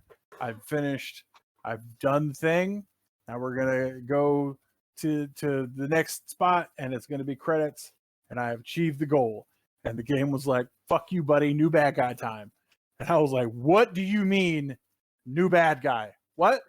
Fucking love Suikoden. Suikoden, even the worst Suikoden game, in my opinion, is Suikoden 5. And I only say in my opinion because people will cry if I don't. And even Suikoden 5 is a fantastic game. I love that series through and through. I pray that in this age of reboots, it continues for us, but at least we're getting remasters to come out. Now, the obvious answer is gone. Suikoden and Final Fantasy, Mortal Kombat. That's one of the better series. That or Devil May Cry. I'm very indecisive. I apologize. He was like, my favorite one is 4 of them. Yeah, my favorite one is Suikoden, but there's like three contenders for right below that. Right, mine is the Legend of Heroes games. That's all the Trails games and any of their predecessors from Dragon Slayer on, which is the first game in the series. They are perfect. They all link together within their own microcosm, and there are events that even on the second, third, fifth playthrough, you'll notice and see how they link together. Like I'm on my second playthrough of Trails of to Azure, and last night Drew came down as I was realizing that instead of being both of them before the Trails of Cold Steel, the 0 is before Trails of Cold Steel, and Trails from Azure starts before, then does during 1, and after 1 is the timeline for it. So that was also predictable answer. Yeah, I knew it was going to be Cold Trails and the Hero Skies or whatever the title is. You know your friends so well that you already know what their answer is going to be for you. Yeah. All right, and your turn, Kyle. Can anybody guess mine? I'm just curious. The Elder Scrolls series. Yep, that's definitely one of them. That's for sure. That would probably be my guess as well. That or WoW. Yeah, I mean, as far as like multiple game series, I mean, you definitely got Elder Scrolls. Tomb Raider is Fallout. yeah. If there's ever a Tomb Raider, I'll always buy it. Let's see, Mass Effect would be another one, because I usually like in Dead Space. Those are my games. Like if they could release a game that's literally just Mass Effect, Dead Space, or whatever, and all it is just launches the game and shows you a picture, I'm probably gonna spend $60 on. I'm not gonna lie, I'm a little nervous about Dead Space 2 remake. Yeah. Dead Space 2 with the fucking baby in the washing machine. I'm just not prepared for photorealistic baby in the photorealistic washing machine. Right. It's gonna be interesting to see, because that one took it to a whole nother level that the first one didn't get it to. You guys can fully hear two different emotions in descriptions of this game. Oh, Where Robin is like, I really don't want to see a photorealistic baby in a photorealistic washing machine. And then Kyle immediately follows up with, yeah, it's gonna be intense. He's real excited about this photorealistic baby in this photorealistic washing. To this day, Dead Space 2, the same scene. Like I know when you first like get rescued or whatever, and you're walking, you have no weapons, and the room is pitch black, and you walk by and the TV turns on. I know it's coming religiously, and it gets me every time. I'm like, oh, son of a. It just cracks me up. One is like, I don't want this to happen. And the other is like, I can't wait for this to happen. Yeah. He's like, the baby bothers me. And then Kyle's like, fuck them kids. Oh, the baby especially bothers Andrew, which is weird because he hates them kids. That's fair. Yeah, but that game. Children being around is Andrew's nightmare. I do frequently need to apologize to him. As long as you let him know in advance, you don't really need to super apologize. Yeah, it's wild too, because like he hates kids and all the kids love him. And he's gay and all the women want to date him. Or at least fuck him. Yeah, he's living part of my dream life. Drew's real like, fuck me, damn it's it. real frustrating. And he's like, "Oh, all of these women want to sleep with me. Gross." And I'm like, "But okay, So, life's not fair, Hi. kids." Kyle, are you excited for the Elder Scrolls Online Necrom? Yes, very much so. I like that we're getting a new class, and that it's kind of like more of a supportive class than just straight DPS like it has been. That's But what I'm looking forward to. yeah, the part that I'm looking forward to is we're seeing more of, I'm gonna probably butcher the name, Harris Mora, the Daedric Prince that was in Dragonborn on Skyrim. He's one we don't know a lot about currently even with the games that have been out now. So it's gonna be interesting to see a little bit more of his story. He's my favorite in all of the fiction for the Elder Scrolls series at all. Hermaeus Mora is the shit. Just the Daedric Prince of Knowledge. I do Secret love knowledge. Hermes. Okay. It's a Okay, joke. Don't pay Drew. attention. Drew, okay. Okay, Drew. That's fair. Okay, Dan. Dan, okay. Okay, Dan. All right, Dan. Dan, all right. All right, Dan. This is the part where I go on a 10-minute Captain Crunch rant. Oh, they've released a new Fruity Pebbles shape. They're I'm sorry, shaped a like what? the King Vitamin cereal. Fruity Pebbles. Why do they need a new shape? They're all the same shape, vaguely ovalish. Yeah, they released whole new cereal that are called like Fruity Pebbles Crunch, and they're shaped like rings with spokes coming off of them, They like gotta the King calm down. Vitamin. Did you ever have King Vitamin? Either of you? No. No, not that I can remember. Okay. King Vitamin was the did, government issued cereal for. If I did, I don't know it welfare. by that name. Oh, absolutely not. Yeah, this was the you broke. Here's some government cheese, government peanut butter, and King Vitamin. I was raised by a man that was born in 1927 and grew up conservative. There is no way he was going to let us be on welfare no matter what we needed. Holy free holy, it is doing a rain right now, my boys. Yeah, it is. Yeah, I can hear it outside. It is going hard It's in coming the paint. towards my house, so I'm my window. So if you want to open yours, you should be good. Oh, mine stays open. If my clothes get wet, my clothes get wet. It's too hot. Like I already have problems breathing in like normal temperatures. Like 75, I struggle to breathe. That's why it's always 63 at our house. Oh my god, it sounds like So heaven. cold. I would be Yeah, so in fact, happy. I'm in my office now, which has AC. It's 64 out here. It feels awesome, but I'm getting hot flashes because it's 9 o'clock at night and I'm due for my medicine. I need to Take get your medicine real quick. a window unit in here so that at least my room can be like survivable. Yeah. I'm out here like be into fitness. Fitness foot long in your mouth. Hey, or whatever. Hey. Somebody on Facebook asked me what my fitness goals for the year were, and I was legit like fitness cheeseburger in my mouth. I'm like, I'm a dad. You can't set me up with like entry level shit like that and expect me to not. I do so many times and you just fail me. Well, often you have done that thing where you, right before that, have opened with a leading statement and not provided the context. So I'm specifically waiting for the follow up. So if I fail to engage, it's largely what it is. But Kyle, I did learn something interesting the other day. Do you know why Norway puts barcodes on the sides of their ships? No, I didn't. I didn't even know they did that, but Yeah, that way they can Scandinavian. yep. I love that you went for Kyle because you knew that was in my bad joke. You're like, oh no, Robin's got this one. I gave you that one like 3 months ago. I love that joke. It's my favorite. Pure joy. Me and my wife have been rewatching River Monsters.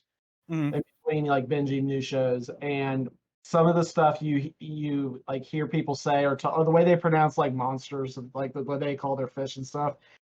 We've been driving our fur babies crazy because we've been making mom and dad jokes off of them, and every time they look at us with that face like, really, come on, can't we just watch this show in peace? My kids, man, as soon as I drop one, they'll just be like, oh, and just leave the room. Which I love because they stay and laugh at mine, and I'm like, mine are objectively worse. What are you doing? Yeah, like it's not even like a debate. It cracks me up.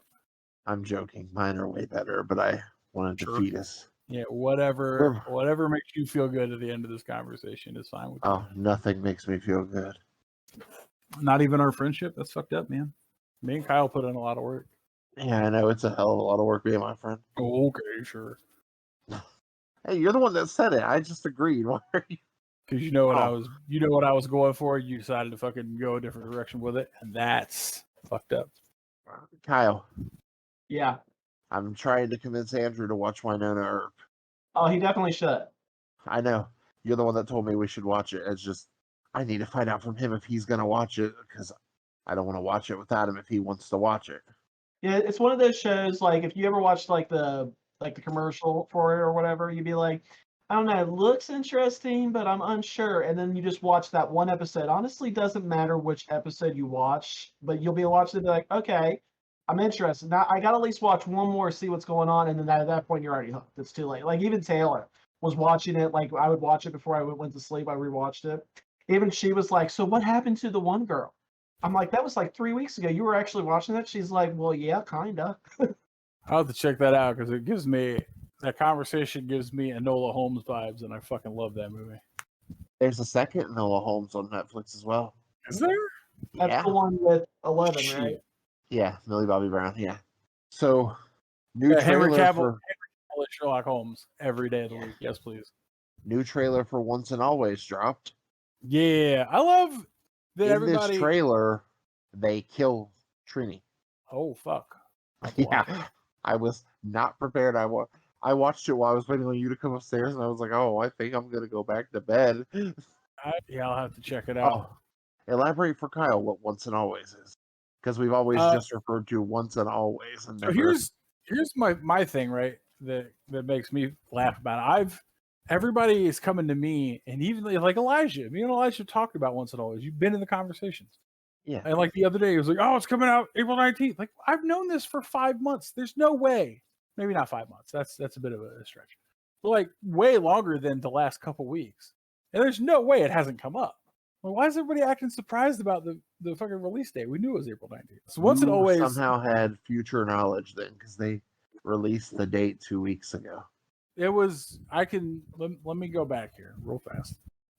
I'm going to check one thing while I'm explaining this. So Once and Always is the Power Rangers 30th reunion episode. It's a Netflix exclusive, and it reunites most of the old team.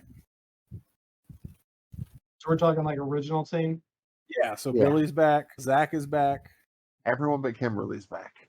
Yeah, everyone. No, not Jason. So it's... Are you sure? I thought Austin St. John was. No, Austin St. John's got legal commitments. He couldn't make it. Legal commitments to stay away from Amy Jo Johnson. No, I'm just kidding. That is nothing true there. But yeah, so it's Billy, Adam, Aisha, unfortunately, but I'll take it. Rocky, Trini's daughter. Adam. You said Adam. And Zach. I'm like, Adam. You said Adam. I meant Zach, and that's why after I said Adam, like you said Adam. But yeah, it's that team, and they're reuniting to take down Robo Rita is the villain. In the comics right now, they gave Zed a morpher. 2 issues ago, Rita ripped off Zed's face. Okay. Well, I guess that's one way to get a divorce. Zed didn't have a face in the first fucking place. He had a face. No, he didn't. It wasn't made of skin, but he had a face. He had a face like Lightning McQueen has a grill. It's made of metal and stuck on the front. He didn't have a face. He had a metal plate over where his face was supposed to be. But yeah, so he had like muscle underneath, and she ripped that out. Yeah, they've dropped a couple trailers now. The big thing, right, is that the Green Mighty Morphin Ranger is in it. He's in all the trailers, and Jason David Frank passed in November, and he was famously not in it. So there's like a lot of speculation over who Mighty Morphin Green is going to be. Robin's the only person I know who very sincerely believes that Adam Park is picking up Jason David Frank's Morpher. I don't know if he's doing that to fuck with me or if he legitimately thinks that. It's either way at this point. I don't know what you mean. Of course I'm serious. You're a fucking liar. Let's get that out of the way. I am not a liar. I am just a little boy full of mischief. And lies. Yeah, but the lies are good sometimes, so it works. Well, they're humorous. I'll give them that. Yeah. But yeah, it's coming out April 19th, and I'm real fucking stoked about it. That's going to be one of those like watching at midnight situations for me, whether my body can handle that or not. So Here's hoping I don't close that night or open that morning. But yeah, I've been waiting fucking 30 years for this shit. And they got the old suits. Everything's back. What they did fix Zach's finger for his suit, so nobody's gonna be confused anymore, or they're gonna I be think you've fucking just confused 30 times more Kyle. confused. So Walter Jones is missing the middle finger on his left hand. This guy who plays Zach, and has been missing it since he was like 6. Like just the oh, actually the finger missing. Okay. Yeah, like the whole finger. The actor. Yeah.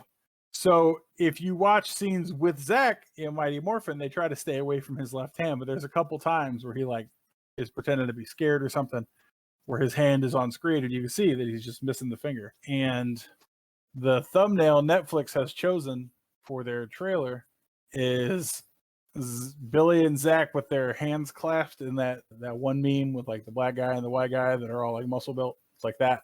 And then Zach's got his hand on Billy's arm, but he's just missing a finger.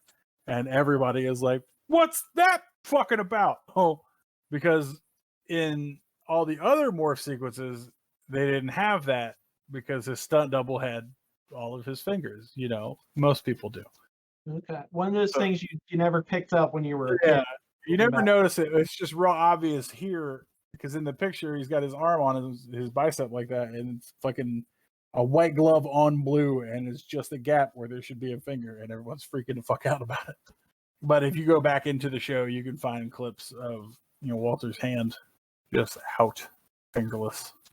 So that was kind of a cool extra little shot of the detail. I don't know if they're gonna like touch on that in the show and be like, "Oh, Zach lost his finger XYZ way." That'd be kind of cool, but like an unnecessary extra nod.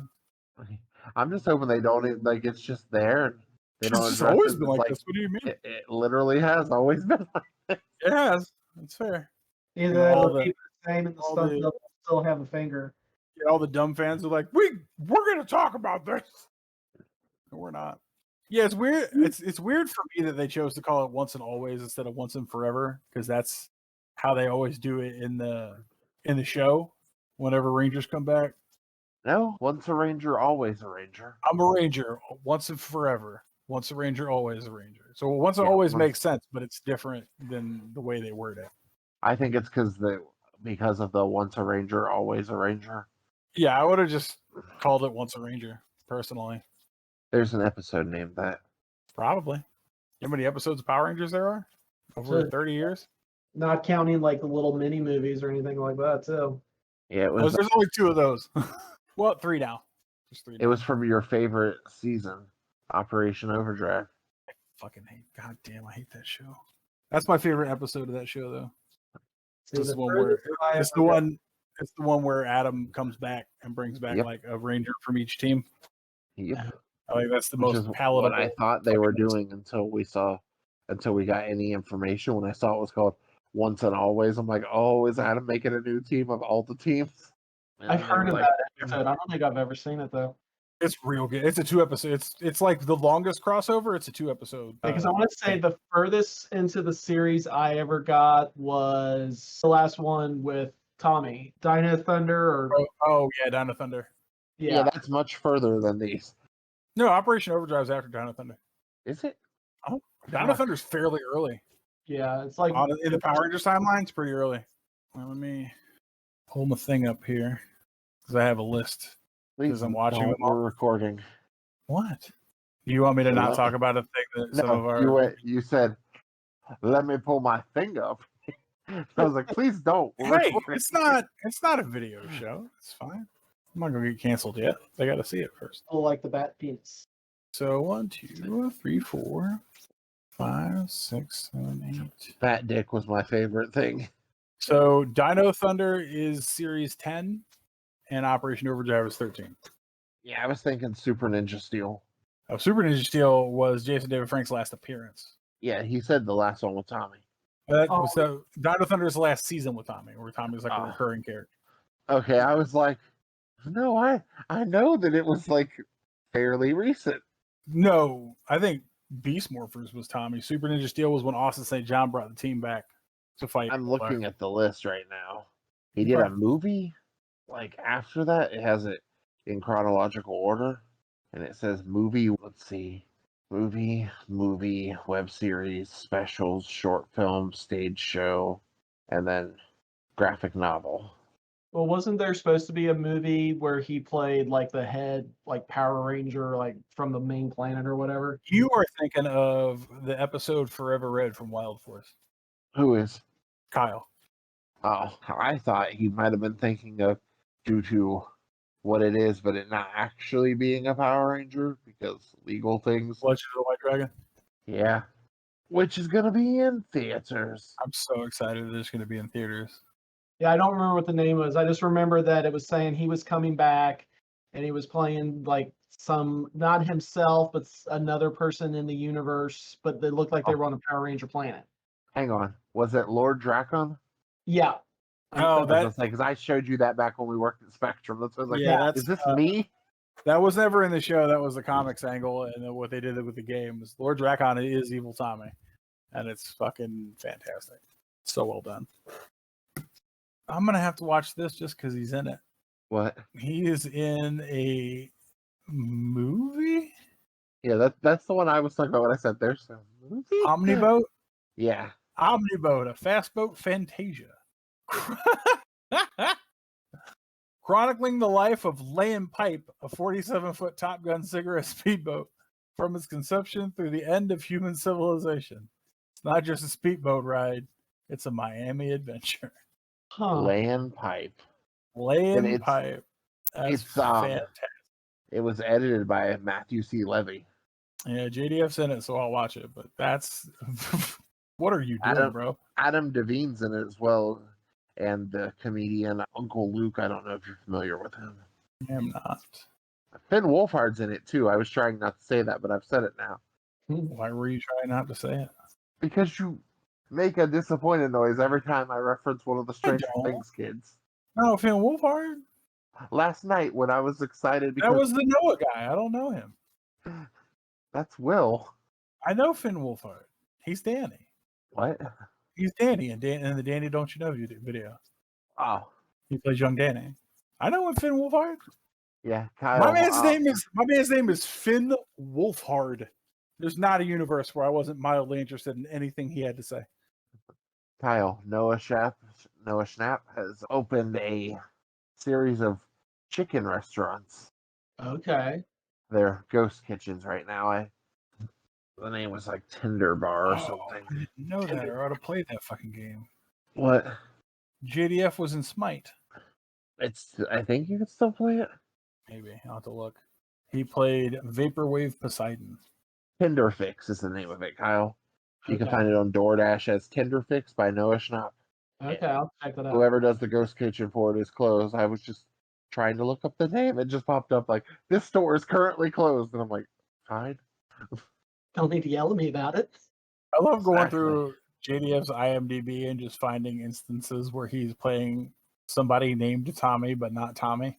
Like in the Junior Defenders, Tommy Keene.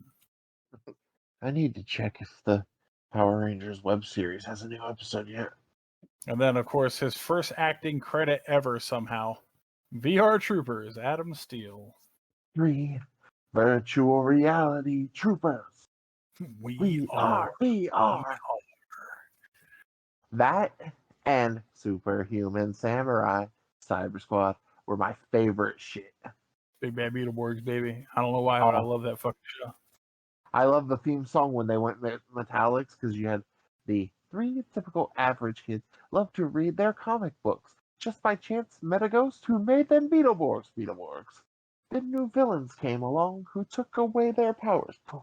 Beetleborgs were in a fix, but now they've gone metallics. And then they had the same chorus, but at the end of every Beetleborgs, metallics. I just envisioned a guy like behind the microphone trying to remind them gently, like, big bad Beetleborgs, metallics. I mean, not no.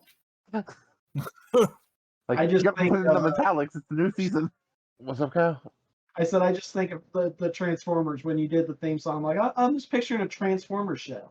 You know, now with the new power, or now they're animals. Now they do this special. There is a Transformers manga and toy line called Transformers Kiss. I promise you, Kyle, there are very close to zero situations where I can like talk about a TV show and not immediately get the theme song sung at me. Yeah. Well, that's It's one good like- thing Robin's good with is he remembers all the theme songs. It's It's why so my close. mom had me tested for autism as a child. Because Like I'm him and socially Taylor. awkward, but I'll break into song all the time. Yeah, him and Taylor could be put in a room and they could sing theme songs from the 90s together. All I can Right. do from 1961 to now. Like the other day, she was humming something. I'm like, "What are you humming?" She's like, "Oh, it was the theme song to this show." I'm like, I have no clue. Like sometimes if we're in the middle of an argument and I'm getting frustrated and I just need to derail it, I'll just say the first couple lines that I know are in a rap song, and then I'll let his brain take over, and we both get to decompress for a minute. So I was wrong. It's not called Transformers Kiss. It's called Transformers Kiss Players. Oh, okay. It was a Transformers franchise that ran from 2006 to 2007. And it was the only Transformers toy line in fiction released in Japan by Takara after the conclusion of Cybertron and the live action movie. That made it the main Transformers line there, and it was a generous description of it is magical girl fetish / horror.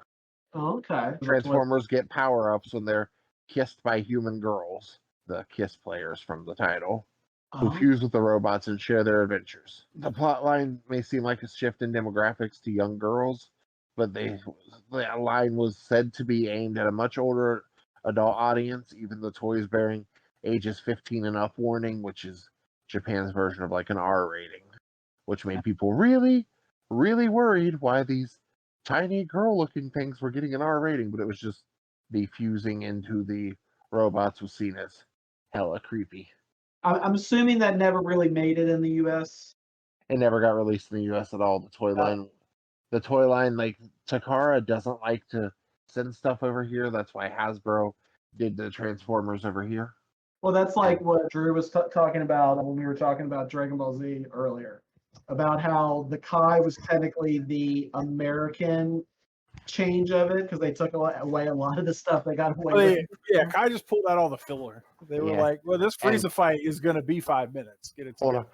We got to put some respect on it. Kai also showed blood. It did show blood. They got some beer. too. Yeah. They weren't like, I sure love these jelly. Yeah, it showed blood and beer, and I was proud of it for that. And it was also released in Japan. It was just that people, basically the studio was like, oh, here's a way we can make more money. Studio PRO is very good at finding ways to make money. Oh yeah, they probably can keep.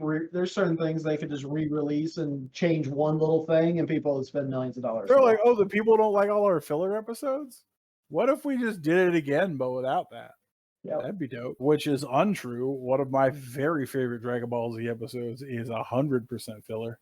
No, that's in the manga if you're talking about the driver's license episode. It's still filler. It's still there to just fill time to get to the next thing. It's not important to the plot ever. Usually but when it's talking about the anime, fucking when they say best filler, they mean this didn't appear in the manga, or you made this one panel in the manga 5 episodes.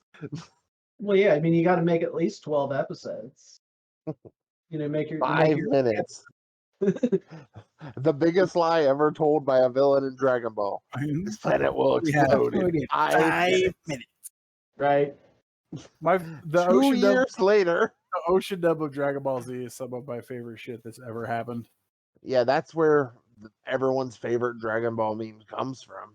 The over Oh, you're 9,000. thinking over 9,000. I'm not thinking over 9,000. My favorite Dragon Ball meme is these balls give me something akin to joy, I think. Yeah, that's also ocean It's dub. an ocean dub, and it's fucking amazing. That whole shit, I'm like, are they doing this on purpose? Yes, fully, 1,000% on purpose. People writing are just silly. It's just so funny. When I touch them, what they fill me with, like Frieza. Please, stop God. telling me about you touching your balls. Stop it immediately. Frieza, stat. Oh, that shit fucking murders me every time. Every time that video pops back up, I just crack up again. I need you to sit with me at some point and watch the original English dub for Ghost Stories. Oh, I think we did that though. What? The ghost stories. Huh? I'm pretty sure we watched that already. No. Yeah, yes, we did the absolutely batshit insane where they were just making it up halfway through. Yeah, we didn't watch that together. Maybe you and Adrian. He also likes wild anime shit. Adrian doesn't have joy in his heart, so I doubt that intensely. Yeah, because I haven't watched Ghost Stories since the dub first came out. But it was That just... or you told me to watch it and I watched it. Oh, yeah. I did tell you to watch it. Yeah, that shit, like at a certain point, they just are talking based on what is happening in the animation with no context, which is wild. Not to plug pornography on our channel or anything, I'll but if plug you want to one hear out. me voice acting at the age of 17, check out Romances in the Flash of the Sword 2, where I play the legendary bandit Keith Ryan. Bandit Keith. No, not Bandit Keith, but yes, Bandit. But fucking, it is a hentai put onto a decent like D&D type adventure story, and it's so funny because the sex scenes, the guy who voices Keith Ryan for that his voice is like this, so he goes from like this to like this. As soon as they get in the bedroom, I just picture like he's trying for bedroom voice, but he sounds like Chris Nolan's Batman. Look, being sultry is real life. You gotta do that shit sometimes. Like I can't remember the name of the MacGuffin for it, but the art for it looked like just a cracked like 1/3 of a CD. It was called like the Rainbow something or other. And I'm like, am I just looking for a broken CD? But Yeah. one of my friend Alex's favorite fucking scenes in it is where a sea monster grabs onto my fishing line when I'm fishing for food and starts pulling the ship, and then I finally throw away the fishing rod, and we're still on a collision course with the fucking mountainside of this island, and my line is, "Oh no, the law of inertia!" That's some One Piece energy right there. Yep. Everything about that sentence could happen on One Piece, and I would fully buy it. Yeah. Isn't One Piece like the longest running anime still existing? No. It got beat out finally? Oh no, it's been beat. Oh, okay. Detective Conan, also known as Case Closed over here, they only did like 2 seasons of it over here, but Detective Conan has been running since the 80s and is still running. And Lupin the Third has been running since 1971. There we go. It's the longest running shonen. There you go. It might be. It's probably the longest running anime in the West. Yeah. Which that's usually how my news comes in, is the American stuff, and then I see the Japanese stuff later when I'm scrolling through YouTube. And I'm like, I don't remember this episode of Yu-Gi-Oh! Y'all know. He died. I don't remember that at all. I mean, like I'm scrolling, it's like, oh, this episode of what was the one, 5Ds, right? And I'm like, I don't remember this. I clearly remember rewatching it and ending here, but apparently there was like 12 other episodes somewhere I lost. Was that you or Dante, Drew, that I had to just explain Yu-Gi-Oh! 5D's existence to the other day? Is this if it's the other day, it was definitely Dante. Oh, okay, yeah. Right, we were downstairs looking at Tubi because he wanted to watch anime, and then he wound up more wanting to discuss the names of anime than to watch any of them. I'm shocked, truly. But I did get him to watch at least the first 20 minutes of the Guyver movie. Well, that's something. He fell asleep because it was 3:30 in the morning. Oh. Well, he was supposed to fall asleep. That works then. Yeah, I was like, good, he's asleep. And then I went to bed. That is how it works. This has been the most fucking nerd culture heavy, but not video game heavy episode we've done. Hey, it's fine. Like for me, the whole point of a podcast is to just have a conversation and see where it goes. I'm not real hard nosed on staying fully on topic because we always bring it back to video games before everything is all said and done. I try to keep it nerd culture related. That's why I was like, Yeah, I'm a realist back in from geography. I gotta do something to get me through fucking Worlds Beyond Number, man. I hate the off weeks. Off weeks hurt so bad. You could do Salt and Serpent. I don't know what that is. It's a new tabletop podcast coming out that has Abria in it as one of the main characters. Maybe. My problem, right, is like if Brennan's in a thing, I know that he can carry a bad cast for me because that's how much I enjoy him. And Yeah. I enjoy a Bria, but I don't know as she can carry me through a whole bad cast. And I'm not saying they are bad, but in the event that I find them to be, I don't know if she'll be enough to carry me through it. That's fair. I don't know that you've encountered a bad cast with Brennan though. I haven't, but there's like, well, that's not necessarily true. Not a bad cast, but he did a one-off with B. Dave Walters for like a charity stream where the only two that I knew were him and B. Dave Walters, and I didn't click with anyone else. But he played a level 20 Harangon, so I got to see Brennan on steroids go ham shit bananas inside of a fucking Was that combat. the like 350 damage in one turn guy? Yeah. Yeah. That shit was bananas. And when they started Roll20, Abria's the Iyengar for all their Roll20 campaigns. Abria's the Iyengar. Out loud. I promise, Abria, if you ever hear this, you are a hero of mine. I swear to God. You are the Iyengar. The Iyengar of my eye. The apple of my Iyengar. But The Iyengar of my apple. sure, that one as well. Yeah. But like when I saw that table, I didn't know Mika Burton yet. I had a crush on Becca Scott because Becca Scott, but I hadn't seen her play tabletop. And I knew Justin Wong, but I didn't know that he could play. He was into playing D&D.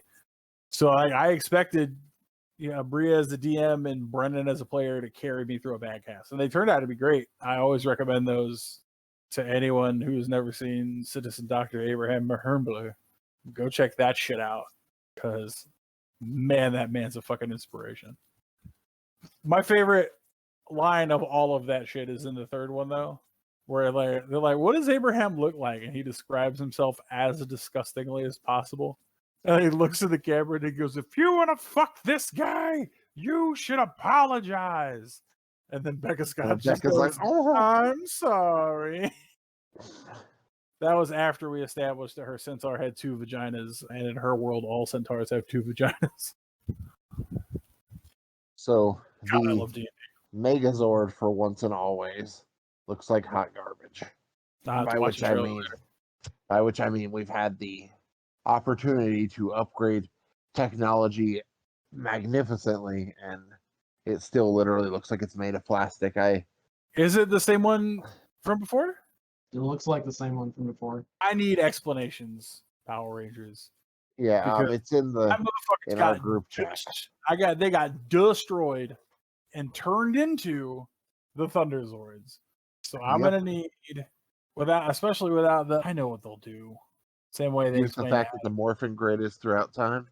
No, the fucking dude in the Operation Overdrive episode. No, there's like a being of the morphing grid that comes up in the Operation Overdrive episode. Once a Ranger, that when he restores Adam's powers, he basically restored all of everything previous to Operation Overdrive that had been depowered. He restored it all to power. Oh wow! So that'll be what it is. It's basically like the avatar of the morphing grid, like the morphing grid given sentience. Ah, dope. Yeah, it's pretty cool. Because before Operation Overdrive, except maybe SPD and Lightspeed Rescue, all of the other seasons ended with their team being depowered, and that was their excuse to have to go to another team to like move the perspective to a new team because that team didn't have powers anymore, even though they fucking pull crossovers typically once per season. I don't know. Lost Galaxy. They didn't lose their powers. That was the one where they had the power swords, right? Power Rangers, lost Galaxy. I love that you're just like, God damn it. Power away out in space. Power Rangers theme songs are my weakness for sure. They go hard almost. All of them. Jungle Fury. Jungle all. Fury is fucking wildly good. It's like the best. I love it, but the one that doesn't go hard is Mystic Force. Yeah, Mystic Force is weird. It takes a while for it to grow on you. It does eventually grow on you. I love it. It just doesn't go hard. Like it's calm. It starts melodic for sure, whereas the rest of them are all fucking very colorable by a metal band.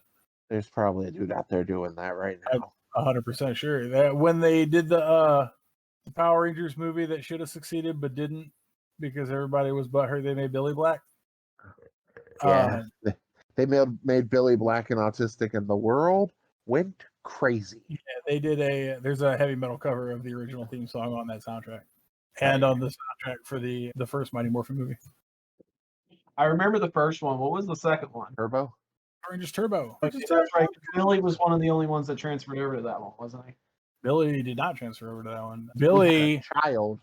yeah, Billy gave up his powers at the beginning of Z, and Rocky became to go fuck aliens, my boy. Not till the end of the season. Calm down. Yeah, so he gave up his powers during Zia. He was supposed to, because I just rewatched the first 5 seasons. I'm in space right now. The transition from Mighty Morphin to Zeo, Billy was supposed to be the Yellow Ranger and gave up his powers to Tanya. Gave up his crystal for Tanya so that she could be on the team. So Rocky took over as a Blue Ranger, and Billy was like their mini Zordon. He's like their 3rd level mentor for that season. And then in the Turbo movie, Rocky broke his back and slipped up and let Justin know that he was a Power Ranger. So Justin took his place as the Blue Ranger on the Turbo team, with fully zero explanation as to why anybody allowed that to happen. Yeah, I don't think I've ever seen the Turbo movie. I think I remember it. I don't think I've ever saw that. Yeah, it's fully how Rocky breaks his back is the wildest shit. He gets jump kicked in the middle of a wrestling ring, goes over the top rope, and lands flat on the fucking floor outside, and that breaks his back.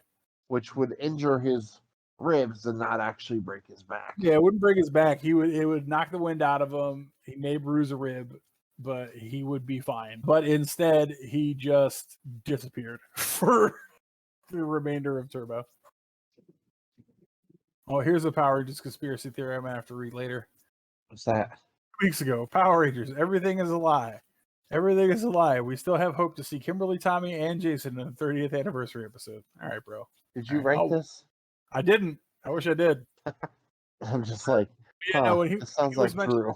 He was mentioning earlier, Tommy being like the leader of the Power Rangers. That's they build that up in Forever Red. So there's when the call gets made, it's Tommy at a resort being hand served, hand delivered a landline phone by bulk on a silver platter. They need to leave the Purple Ranger alone. Oh, he is the Purple Ranger now. Yeah. No, not now. It was a one-off comedy type thing. Well, it was, but then so the comics have all done Forever of each color episodes, and in Forever Purple, they brought him back. So he's been canonized as a Purple Ranger in the comics. And they brought Skull back in Forever Gold because they brought back Gold and Orange Rangers for that. They were like, so, we don't have enough gold. comic book canon, Bulk and Skull are in fact Power Rangers. No, when you say that, I think of fucking AJ from Jungle Fury. I'm like, why? He was a beast. He was like Yamcha, but without getting fucking bodied. Got a Wolfang fist and everything. Oh, Wolfang fist. Oh man, yeah, this one is definitely going to be one of our longer episodes. So what we'll go ahead and do is we'll go ahead and wrap up here. If you guys have anything that you want us to cover, again, any questions, comments, concerns, definitely get with us. We are desperate for interaction with anybody who listens to the show. We are desperate for your approval. Please love me. If you don't, be funny about it at least. If you have questions for Kyle from a game developer standpoint, anything that you wanted to know that we didn't cover, let us know. We'll be happy to bring him back and hit him with some more questions that he's not prepared for. Absolutely. It was always a pleasure to have another conversation with you. It was great to have you on the show. I'm super happy you got to be our first guest. Oh, I'm happy that I'm your first guest. Right. So real quick question, right? So I think we've all, while we got it on here, what is the name of the studio? Pronounce it for me. Grimm, so it's spelled Gremm. MM. All right. I couldn't remember if it was MM or EEM. Yeah, I have to think it through my head sometimes too to get used to. So does that mean if we work there, are we Gremlins? Yeah. Yeah. We can go with that. Alrighty. So if you have any questions, definitely hit us up. Let us know. If you're listening on Spotify, there's a poll on the bottom. I'll find some dope question to plug in there. If not, definitely check us out wherever you can. We're on YouTube. Anybody going to our YouTube channel is going to be very much appreciated. It's kind of where we're trying to get more traction, more attention to our YouTube channel. So if we can if we can get the same kind of love and attention that we're getting on our podcast channels onto our YouTube, that's going to be fantastic. We absolutely appreciate anyone, no matter how you listen. If you do want to help us out, we're available on Patreon. You can check us out. We have a link in the description wherever you are listening to this that is going to have all of our links. It's going to have our Facebook, our Twitter, our the link to our Patreon, anything and everything you would need to be able to find and get a hold of. We absolutely love each and every one of you. But remember, the most important thing that you can do for us is to stock up on your potions, update your equipment, and remember, keep on grinding.